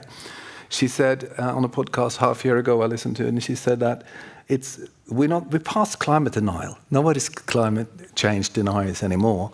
We're in the second denial, and that is. Yes, climate change is real, but there's nothing we can do about that. And I think it's not really hard to get the urgency, because just read the news. You see it all the time, and you have to just and try to remind people around you all that stuff. And then, but for me, and then I just need to see if I can put a positive twist to it, but because I mean I believe in what you said, right? I think that hope can be created by actually showing people that something is actually happening somewhere. We can, because this is happening. The problem is, of course, living in Norway with the oil on that. It's you get an election and you look at the politicians after the election and say, okay, what's going to happen now? Not sure if I answered your question, but the more I sit in panels like this, the more politician I get, I guess. So Kiki, as a climate scientist, we talked about it before. I can just imagine wanting to almost scream because the world is talking about. You feel that it's so urgent that we should only be working on this in a way. That is how I feel sometimes, that we're talking about so unnecessary stuff. How do you deal with it? And you mentioned the blue suits. You want to scream at them almost. But, well, I think a lot of people, they think that I'm a sort of very optimistic and very happy person, and very often I am. But I get really angry. I get extremely moody. I get pissed. I'm more often angry than I'm happy. And I don't think people always know that. They think, oh, she must be very social. No, I'm not. I like to go home and be alone. By that, I mean really alone. I don't want to be around human beings because I get really tired of human beings married sometimes. And I got to be honest about that. I think it's extremely tough to convey just pure science. Because, these numbers do not lie, right? And they're rapidly increasing. I grew up in the 70s. The CO2 in the atmosphere, so I'm going to be a little bit scientific now. Parts per million. Does everybody know parts per million? That's how we measure CO2 molecules in the atmosphere, right? ppm. It's like a hot thing. So in the 70s, it increased about 1.58 ppm per year, every year. So the Keeling curve is famous measurements. We're measuring it several places in the world, also in Svalbard. We're measuring CO2 in the atmosphere. We've done it since 1958. And this is like rock solid data. And before 1958, we have it from bubbles in ice cores. So we know for 1 million years that we never had the content of CO2 in the atmosphere that we have now. So 1.58 every year. Duck, duck, duck, duck, duck. You know what it is now? 3.54 every year. 3.54. We're leaping. We're not just increasing, we're leaping year after year. Hopeful, urgency. Climate in itself is, we know that we should have had the really rapid urgency in terms of mitigation, right? We had to cut so fast. But at the same time, we need to have the endurance to see that we got to be in it for a very long time. It's not just enough to cut. If we cut today, sea level is going to continue to rise for 400 years. So the long-term perspective to be in it, to build these future resilient, hopeful, good, safe societies means that we have to be in it for generations. Somebody's going to read those deposited manuscripts 100 years from now, right? 2140. 88 years, actually. Yeah, right. So then we're going to look back. How do we stay in it for such a long time? So I think it's difficult. the sense of urgency, and at the same time also the endurance to stay in for a long time. And I think it's right to have emotions. It's good to have emotions. It's good to show that you're angry. It's good to show that, you know what, I've had it now with just misexplaining and trying to come up with new stories. And a little bit about what you spoke about this morning, Naomi. I'm also seeing that, you know, it's trickling in here too, how all these new stories are coming with, oh, let's get women back to the kitchen. Let's get the treadwives in. Let's change this. It's so expensive. We should spend our money elsewhere. I mean, all these stories, they're all made up by somebody, right? Mm-hmm. And that is like, get me so mad sometimes. But that's a very good, let me ask you then. You already said it, actually, that there is room for anger. And I also open it up for the rest of you. Is there room for anger? Petter? Well, I think there's a misunderstanding about hope, or at least you could define hope in many ways. And I think, and my definition is that hope is the mother of anger and action. Because if there's no hope left, I mean, if the water's going to rise, and you have a house down there, you're going to move your house. Hope. Anger is going to be futile because there's nothing you can do with it anymore. But if there's a glimpse of hope that you can fix it, and the politicians are not doing anything, big business is not doing anything, then you will start fighting. So I think we have a definition discussion about hope in the environmental business, I guess. I don't think Greta Thunberg agrees with me, but I think that hope can fuel anger, hope can fuel action. And that's the only hope I believe in. And I think, of course, we're allowed to be angry. And I wanted to say something which is a little bit of despair for me as well, is that in this world now, it's going to be harder than ever to convince people. I mean, it's so obvious to us, right? It's so obvious, and still they're not doing it. So you want to run your head into a wall. And then we have, like you said also, we have the strong men now. We've got Putin, Trump, Netanyahu, you have all these things happening at the same time, and we have to fix and I hear people who used to talk about climate say, no, we have to fix the fence first. And that narrative is changing in Norway now. A friend of mine said, no, we have to do that. We have to put climate to the side for a while. What do you say about that, climate scientist? No, I've heard those. Put it aside because there's a war, put it aside because there are other things that matter. Yeah. Well, it's a crisis multiplicator, right? Mm. All crises are enhanced because of climate. Mm-hmm. Yeah. Yes, about the anger part, I definitely think there's room to be angry. And as for myself as well, I'm not an optimistic, positive person. Somebody once said to me, well, you must be the most positive person ever. And my fiancé was standing behind me and he laughed out loud. I'm not full of hope. I'm really not. A lot of my hope is built on anger. We've already joked that I'm the youngest one in this panel. I am born in 2004, and I was a part of the Fridays for Future, the school strikers. And my reason for being here and why I am a part of this climate movement is based on anger. I don't think I should have had to be a part of this fight already. As a young person, and especially when I was younger, it's a huge responsibility that we place upon young people to scream and to protest and to make sure politicians are not putting this to the side. Because I truly believe that if we had lost those voices, then it would have been put aside even further back than right now. Yeah. I think we depend on those voices that we shouldn't necessarily have to depend on. So there's definitely room for anger, but I also think that anger can be a very good thing, and I think that we need to come together in that anger and not sit just by ourselves and be angry, but realize that anger can lead to hope and it can lead to action. But I still dream of a world where I didn't have to be so angry so early. Yeah, I saw your question when you sent that, and I was thinking, Well, I'm not so into anger anymore. It's probably an age thing, by the way. But I can get very angry, of course. But I'm also into our perception of time.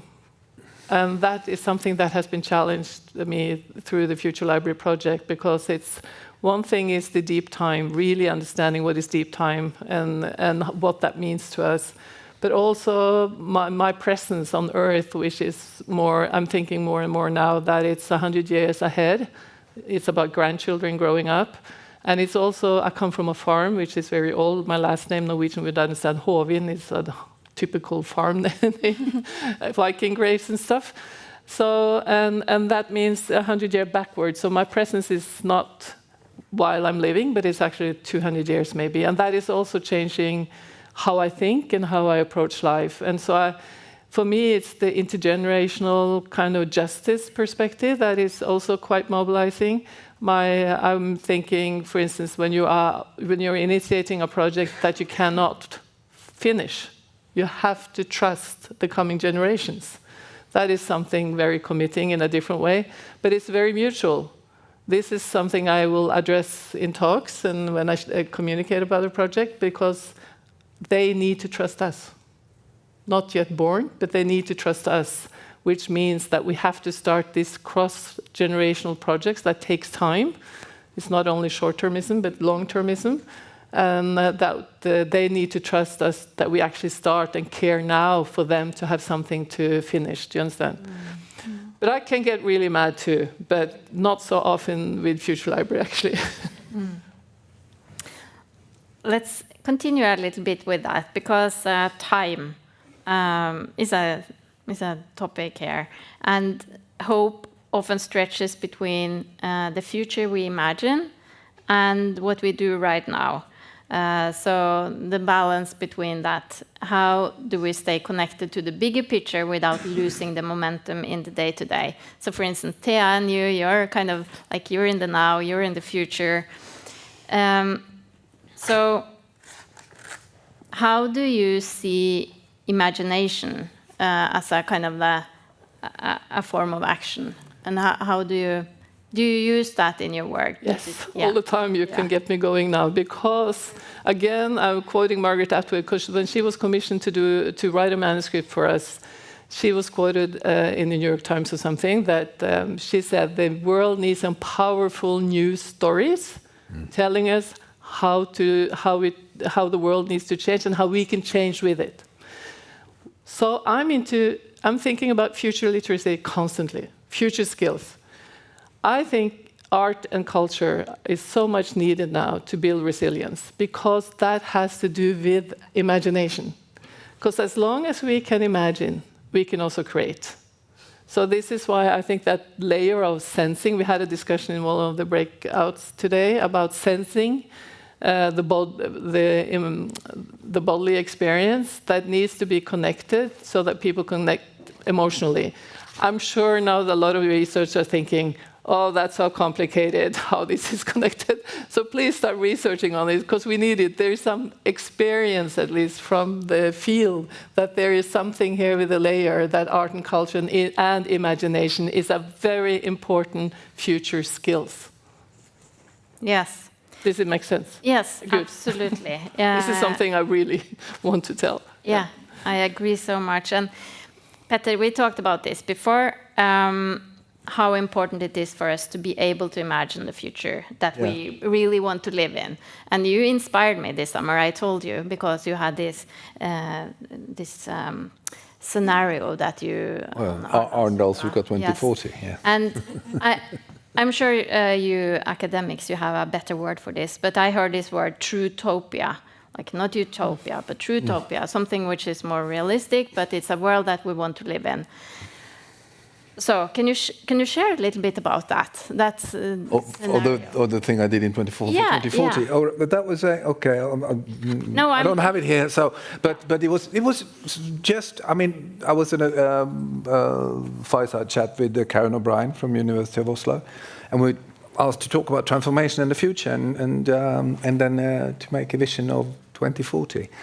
So I just did a vision of Christian Radich entering Arendalsuka, where Norway's first Minister of Circularity, Ingrid Liland from MDG, from the Green Party, went up on deck where she met Guri Melby from Venstre, another Green Party, and she was head of innovation in Norway, and then the boat was steered by one from Høyre and one from Labour and one from Høyre.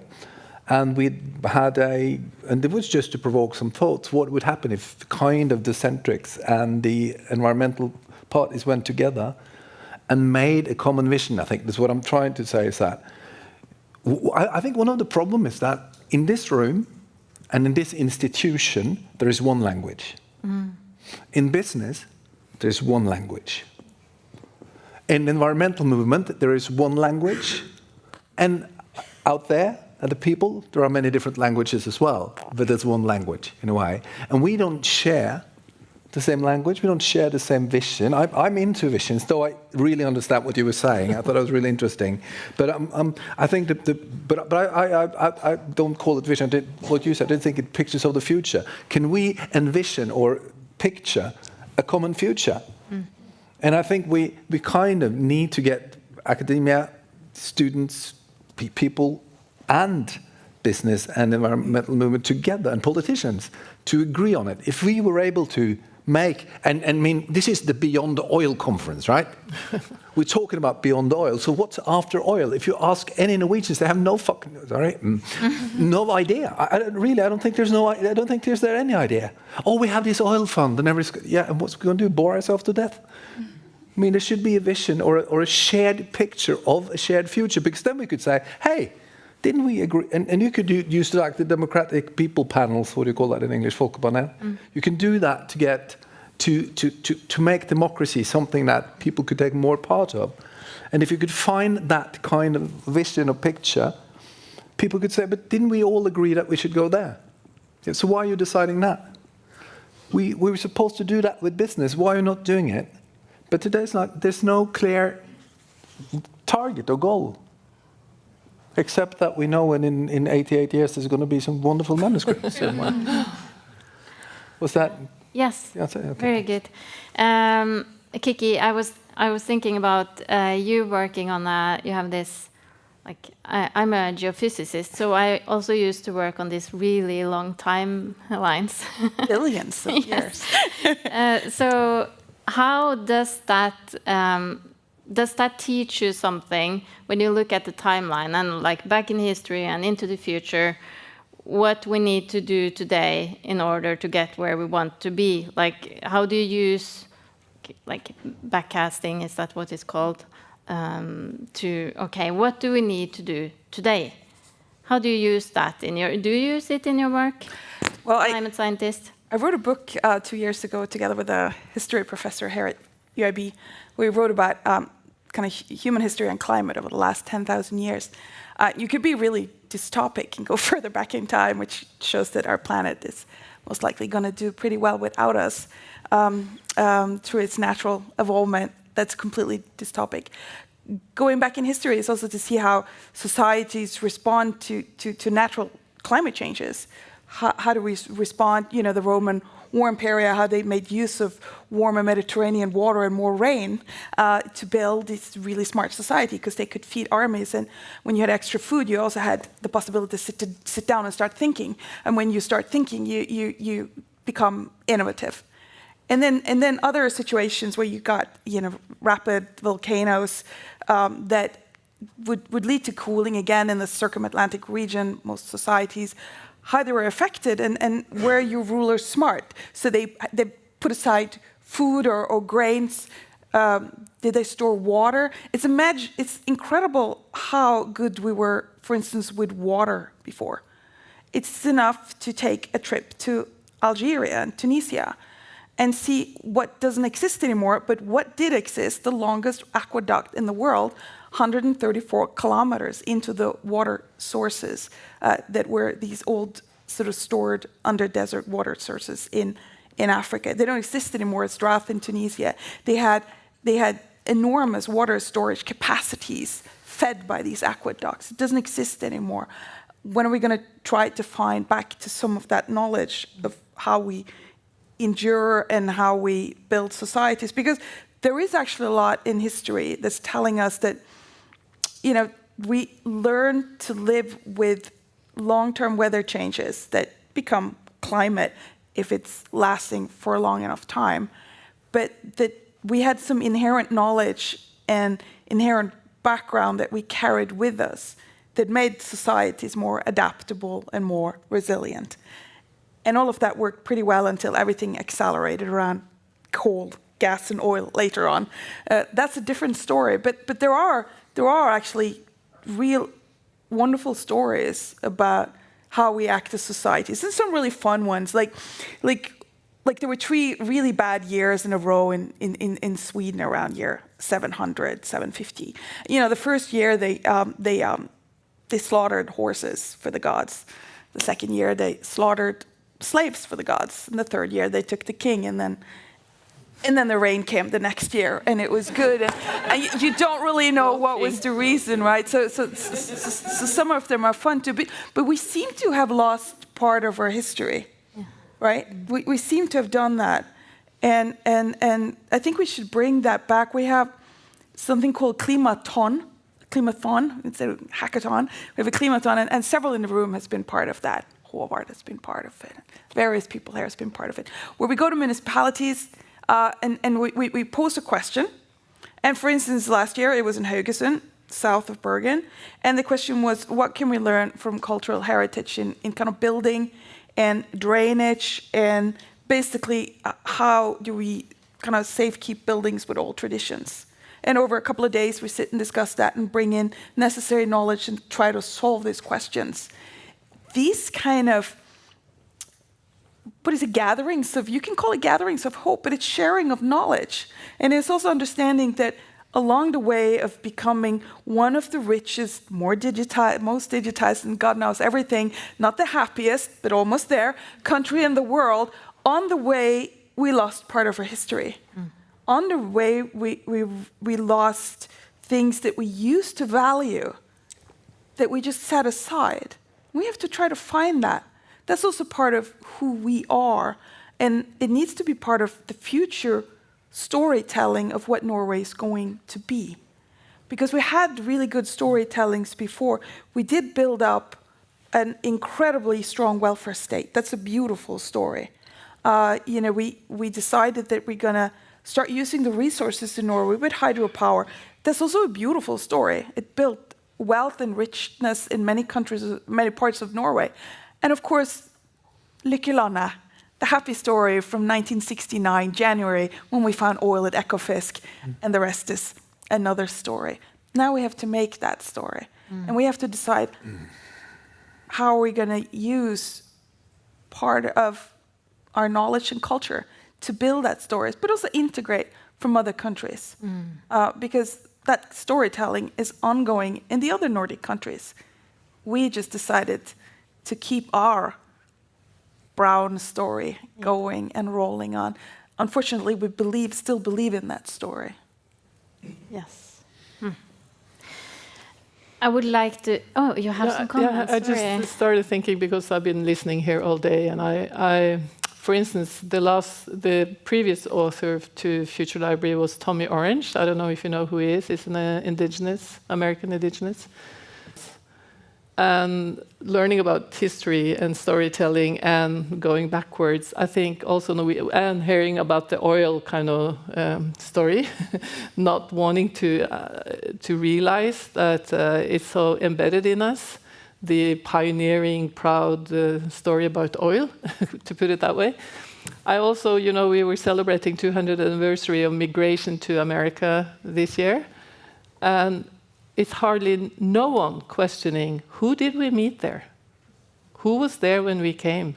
And there's hardly any research done on that part. There's a book called The Nordic Whiteness, and it says, amongst a lot of things, that we were poor, very poor, but we were on top of the hierarchy of whiteness. I'm sure that combination isn't that very good to be honest. But we need, so are that kind of stories too, because I think the future is about justice, is about humanism, humanism. We need to question these kind of myths about ourselves too. I'm sorry to bring that to the... Thank you. Petter, did you want to say something, or? No, it's just one thing that I think we... and maybe Thea can comment on this as well, because I realized that in some of my I do a lot of keynote speeches about consumption. That's coming from advertising. I talk a lot about consumption, and I had this slide which says just a number on it. It's 176%, and that is the increase of consumption in Norway from 1980 till 2018. It was almost a tripling. And then I would look around in the audience and see if there's people who's older than born in 1980. And I say, what's könsmoden in English? Okay, Norwegians understand. Who were able to have sex in 1980. I was like, who were, what's the word? Come on. Könsmoden är lite... I'm not sure. Mer. Yeah, it's more than that. Oh, okay. Remember, it's a podcast. It's a podcast. Oh my God. Anyway, the thing is that who had their own money could buy stuff in 1980, and people go like that. Yes. And I said, okay, so we bought a lot of stuff. Yeah, was that great? Yeah, and everybody agrees. And I used to do that, and then someone came up to me, a young person came up to me and said, you can't do that. You can't talk about the future like that. No, the past like that. We're not connecting at all. It's like my father started to talk to me what happened 45 years ago in 1980. When even in 1980, that would be 1935. I wouldn't care. It was like, so we're not connecting. And I think I said that to the grandparents' climate action, that we can't talk about the past. We have to talk about a future inspired by the past, yes. About methods, about things we did, but we can't. We seem to too often, in my opinion, to go backwards and talk about, oh yeah, you remember when we were young. And we're not connecting. Do you want to comment? Yeah. You don't have to agree with me. No, but I do agree, because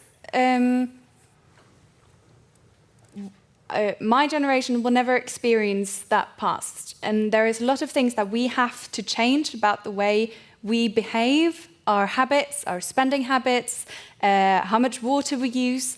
There's a lot of things that we are expected to change about the way that we live. And we will not be able to just use and buy in the same way that was possible, that was done before. And so I think we need to learn from the past and bring with us the important things that history has brought us.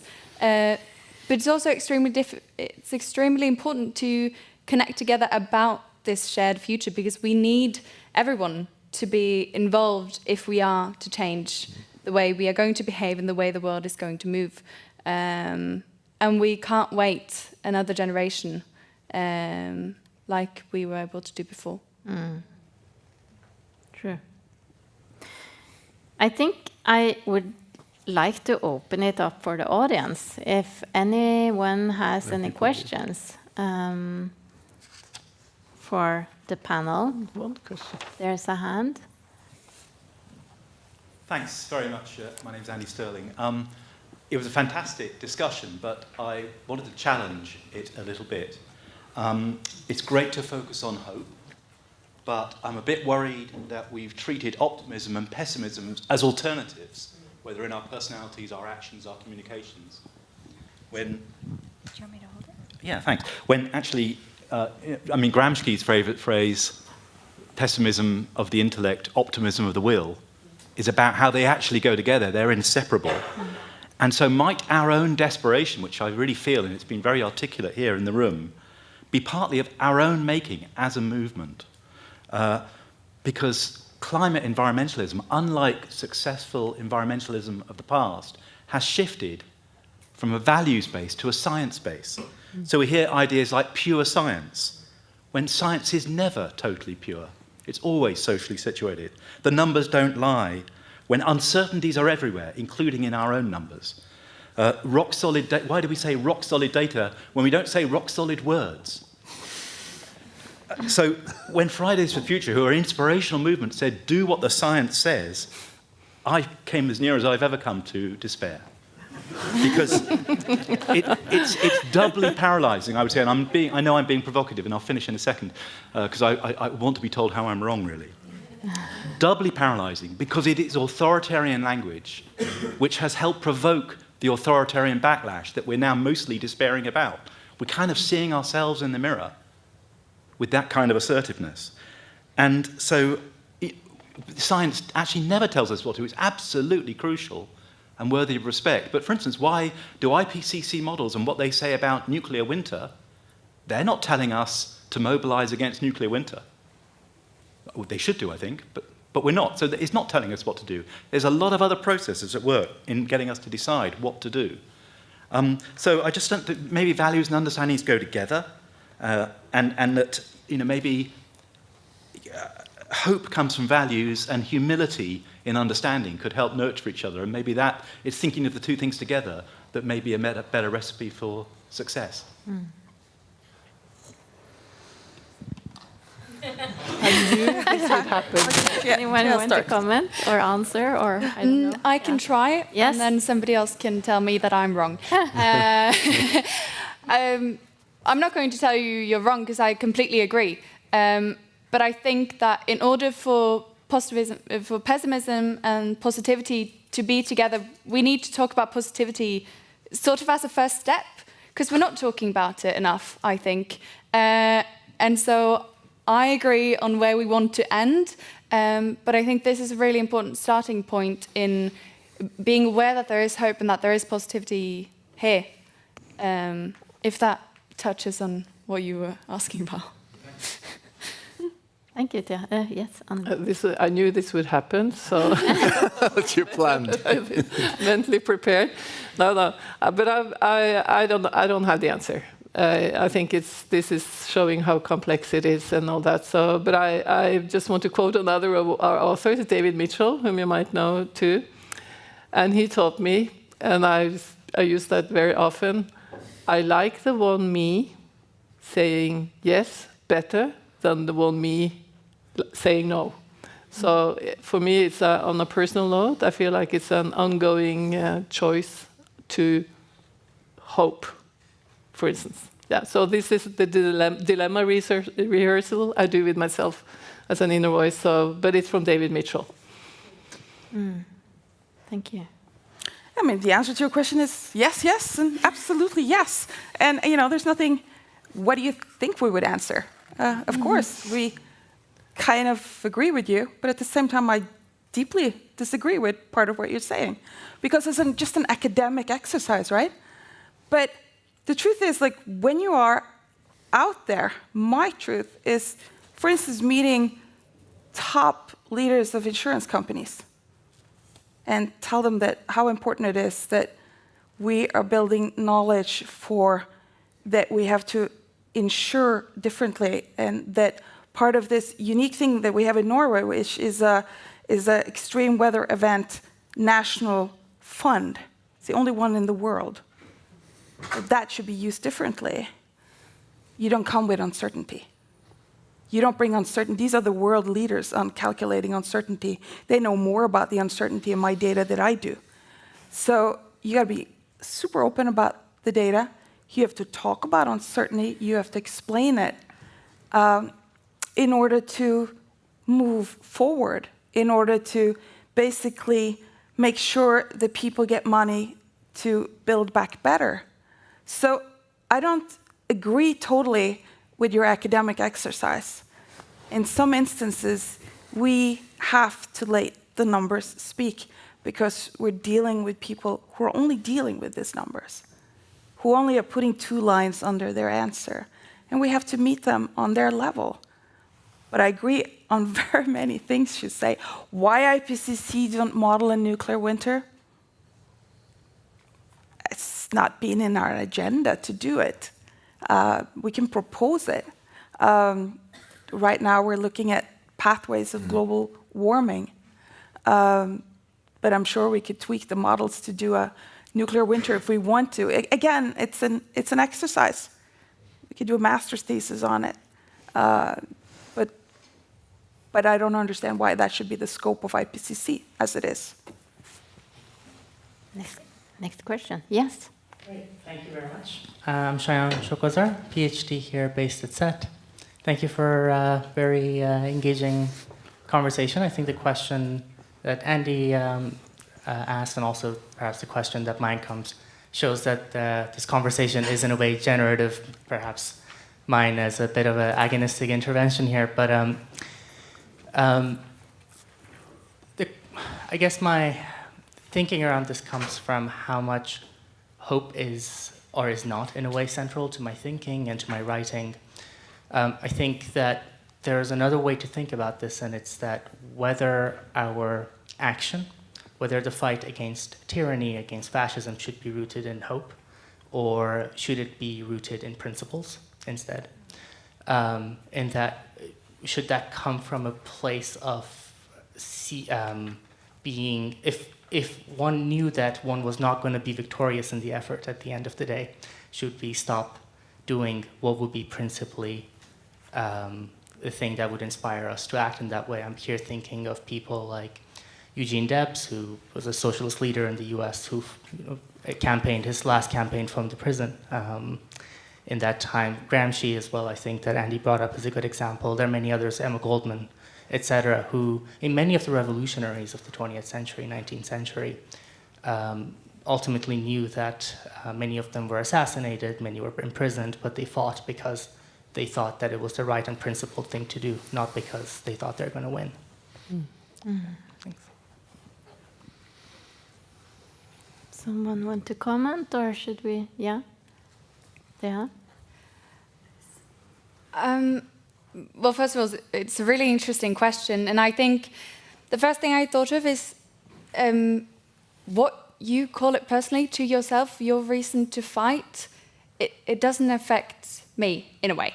But it doesn't. But just follow my line of thought. Because in order for people to engage and to be and to do activism and to fight the fight that they want to fight, they need a reason to do it. And obviously, I wish that everyone could have the same principles and morals and values, and that we should fight in that sense. But if people need hope in order to fight, then I think that hope is justified. And I think it's needed when everything looks dark, which it does a lot of the time. But I don't have any other option than to hope and to fight based on principles. But I think they go hand in hand, and I think you can do both. I can really relate to your comment, and it's really challenging my mind, and I think that's why I'm here. I have one principle: I never say no, and I think that's driving me. I'm not sure if I'll win, but this is how it makes me going, that I'm actually decided to be open and not say no, to meet totally different people from different fields. So for me, I can understand, and I think this is what's challenging me, that I'm bringing to the table a work, a practice, and let's see how it looks like, and then to get that challenge is really interesting. I think that's hopeful in a way, but it's the principle of moving forward, doing the ritual every year. It's more like the rules around the game of that creates something positive or hopeful or whatever. Thank you. So one, yeah. Okay. Oh, sorry, Peter. First. Just comment on it. I think it. I mean, your question is very correct, and I don't mean that in a negative way. No, because it's of course, and the answer should of course be, yeah, it should be rooted in principles and in what's just. But I just wrote something I never written before to that, and is that maybe it's not about the activist, maybe it's about the movement. And if we make it about the activists and don't think about what's going to move people, we might be a very small movement. And that's what I'm taking all the knowledge from advertising and mass communication into my work, because I know that we can be like that, and we can be just and correct, and we will have right to the day we all die in a thunderstorm. But if we want to move people, we have to understand kind of the other side as well. The people we want to convert into a part of our movement, and that's where I'm not sure. I'm not sure if we, standing too hard on our principles, are going to recruit enough people to change what we need to do. But still, I mean, we expect this from our leaders and everyone. It should be expressed. I'm not sure, but it's a very interesting question. Thank you. And one more. Yes. I hear several things that have resonance with terms like empathy, Big Tent thinking, organizing, creating common space. And I want to take you to ontology, because I think we're in a world where ontologically it is different now than the 80s or even than 10 years ago. We're in a heavily digitized and digitalized society, and we are in echo chambers, and we're in algorithmically mediated relation that doesn't really make us just human, but almost part cyborg. So I go back a little bit to this morning, and I want to ask you what that does to this idea of hope for you. Do you think that that conversation, that ship has sailed? You say, you know, numbers matter to these people who are powerful experts, and that is a space in which we have to take their definition and move with that. And I understand that, but it's also saying the person on the street, by the same token, doesn't really matter to shape the future, because no matter what the person on the street does, it's these people who will call the shots, and we have to engage on their terms. Is there a public sphere that exists for the ordinary person, or do we no longer have that world? Who feel called? At least I don't have the answer, obviously, but that's why I'm so I found myself very optimistic in that term when I see what has happened so fast as a reconfiguration of how people are collaborating in the States now as an anti-Trump movement and fascism. So this is why I think there is something about the relational person-to-person, local, and that has not, and with help from social media, of course, but it's still, there is something to learn from that, at least. If you agree, I'm not, that's how I see it. I don't know if you follow on Instagram. It's quite interesting. Mm. Well, it scares me in a way, because I think oh yeah, that's a sigh. Because of polarization. I think that's the problem. I mean, we think we're more open, more than before, and actually we looked a little bit more into it. And you all know this, I'm not going to rant down that road, but that is an issue. You have your truth and my truth, and they're both truths now. And I think that is the real challenge. But I can say one thing. I think we need to, and this is going back to that people aren't, there's no such thing as an ordinary person. we're all kind of individuals. And in some way, you need to find a way to get through to different people. I met a climate denier once. He was smarter than me, he was more funny than me, he was a brilliant person, he was my surgeon, and I was on a checkup. And he said, and I said to him, oh, I did a speech on environment the day before, and this is back in 2016, he was like, yeah, Peter, I'm a doctor. I'm a nature scientist. Climate goes like that. You can't come with this. And I was like, fuck, this is my first climate denier. What I'm going to say? I was like, ah. And I said, honestly, because what I did the day before is I talked to him about was that I did a speech in front of the whole advertising community in Norway saying, should we all quit our jobs? So I said to him, well, I didn't really talk about climate. I talked about consumption. And then he slammed his hand onto the table and said, yeah, that's a huge problem. People can't even repair their own bikes anymore. And then we had a connection. Because I didn't talk about climate. I said what I actually would talk about anyway. And he was then on my side instantly. So I think we kind of have to, and I'm not sure if I'm answering your question at all, but I think I'm quite good at that. But I think we need to find the different narratives that work on the different people. And say that, okay, if you are talking to 30-year-old boys, you have to talk different. In Norway, you have to talk differently than to 50-year-old women and men. There is just, and we need to listen more to that target group, by the way. I'm sorry, we have to wrap up. We come can continue for a long time.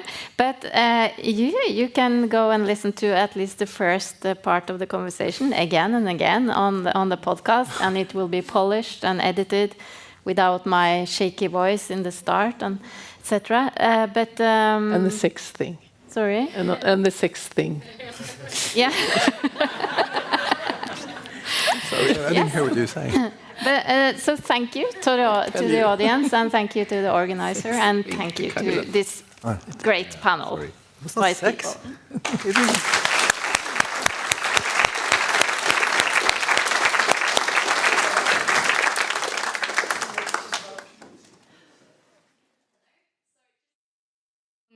For some practical details, I'm Judith Dalsgaard. For those who haven't met me, I'm in the organising committee here. Thank you so much for this panel, and thank you so much for a great day one at the conference.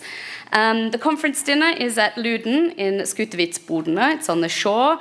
It's about a 25-minute walk from the city centre. There are 2 buses that pass by that go quite regularly. All the information is in the programme, but it's number 3 and 4 from Festplassen, which is just by the lake. Are there any swimmers in the house that would like to join for a refreshing dip before? Yep, great. Daniel, there he is very keen, and if there's others that are keen, you can meet up with Daniel and we can go walk together. Talk to him afterwards if you're interested in going as a group. You can also just be spectators. You don't have to, there's no pressure. Dinner starts, the doors open at 7. Talk to Daniel if you'd like to join the group going. I think what time did you say you would like to meet? Leave at 6. Leave at 6. And yeah, I hope to see you there. The food is on the way and it's going to be a great night. Thank you again for a brilliant first day.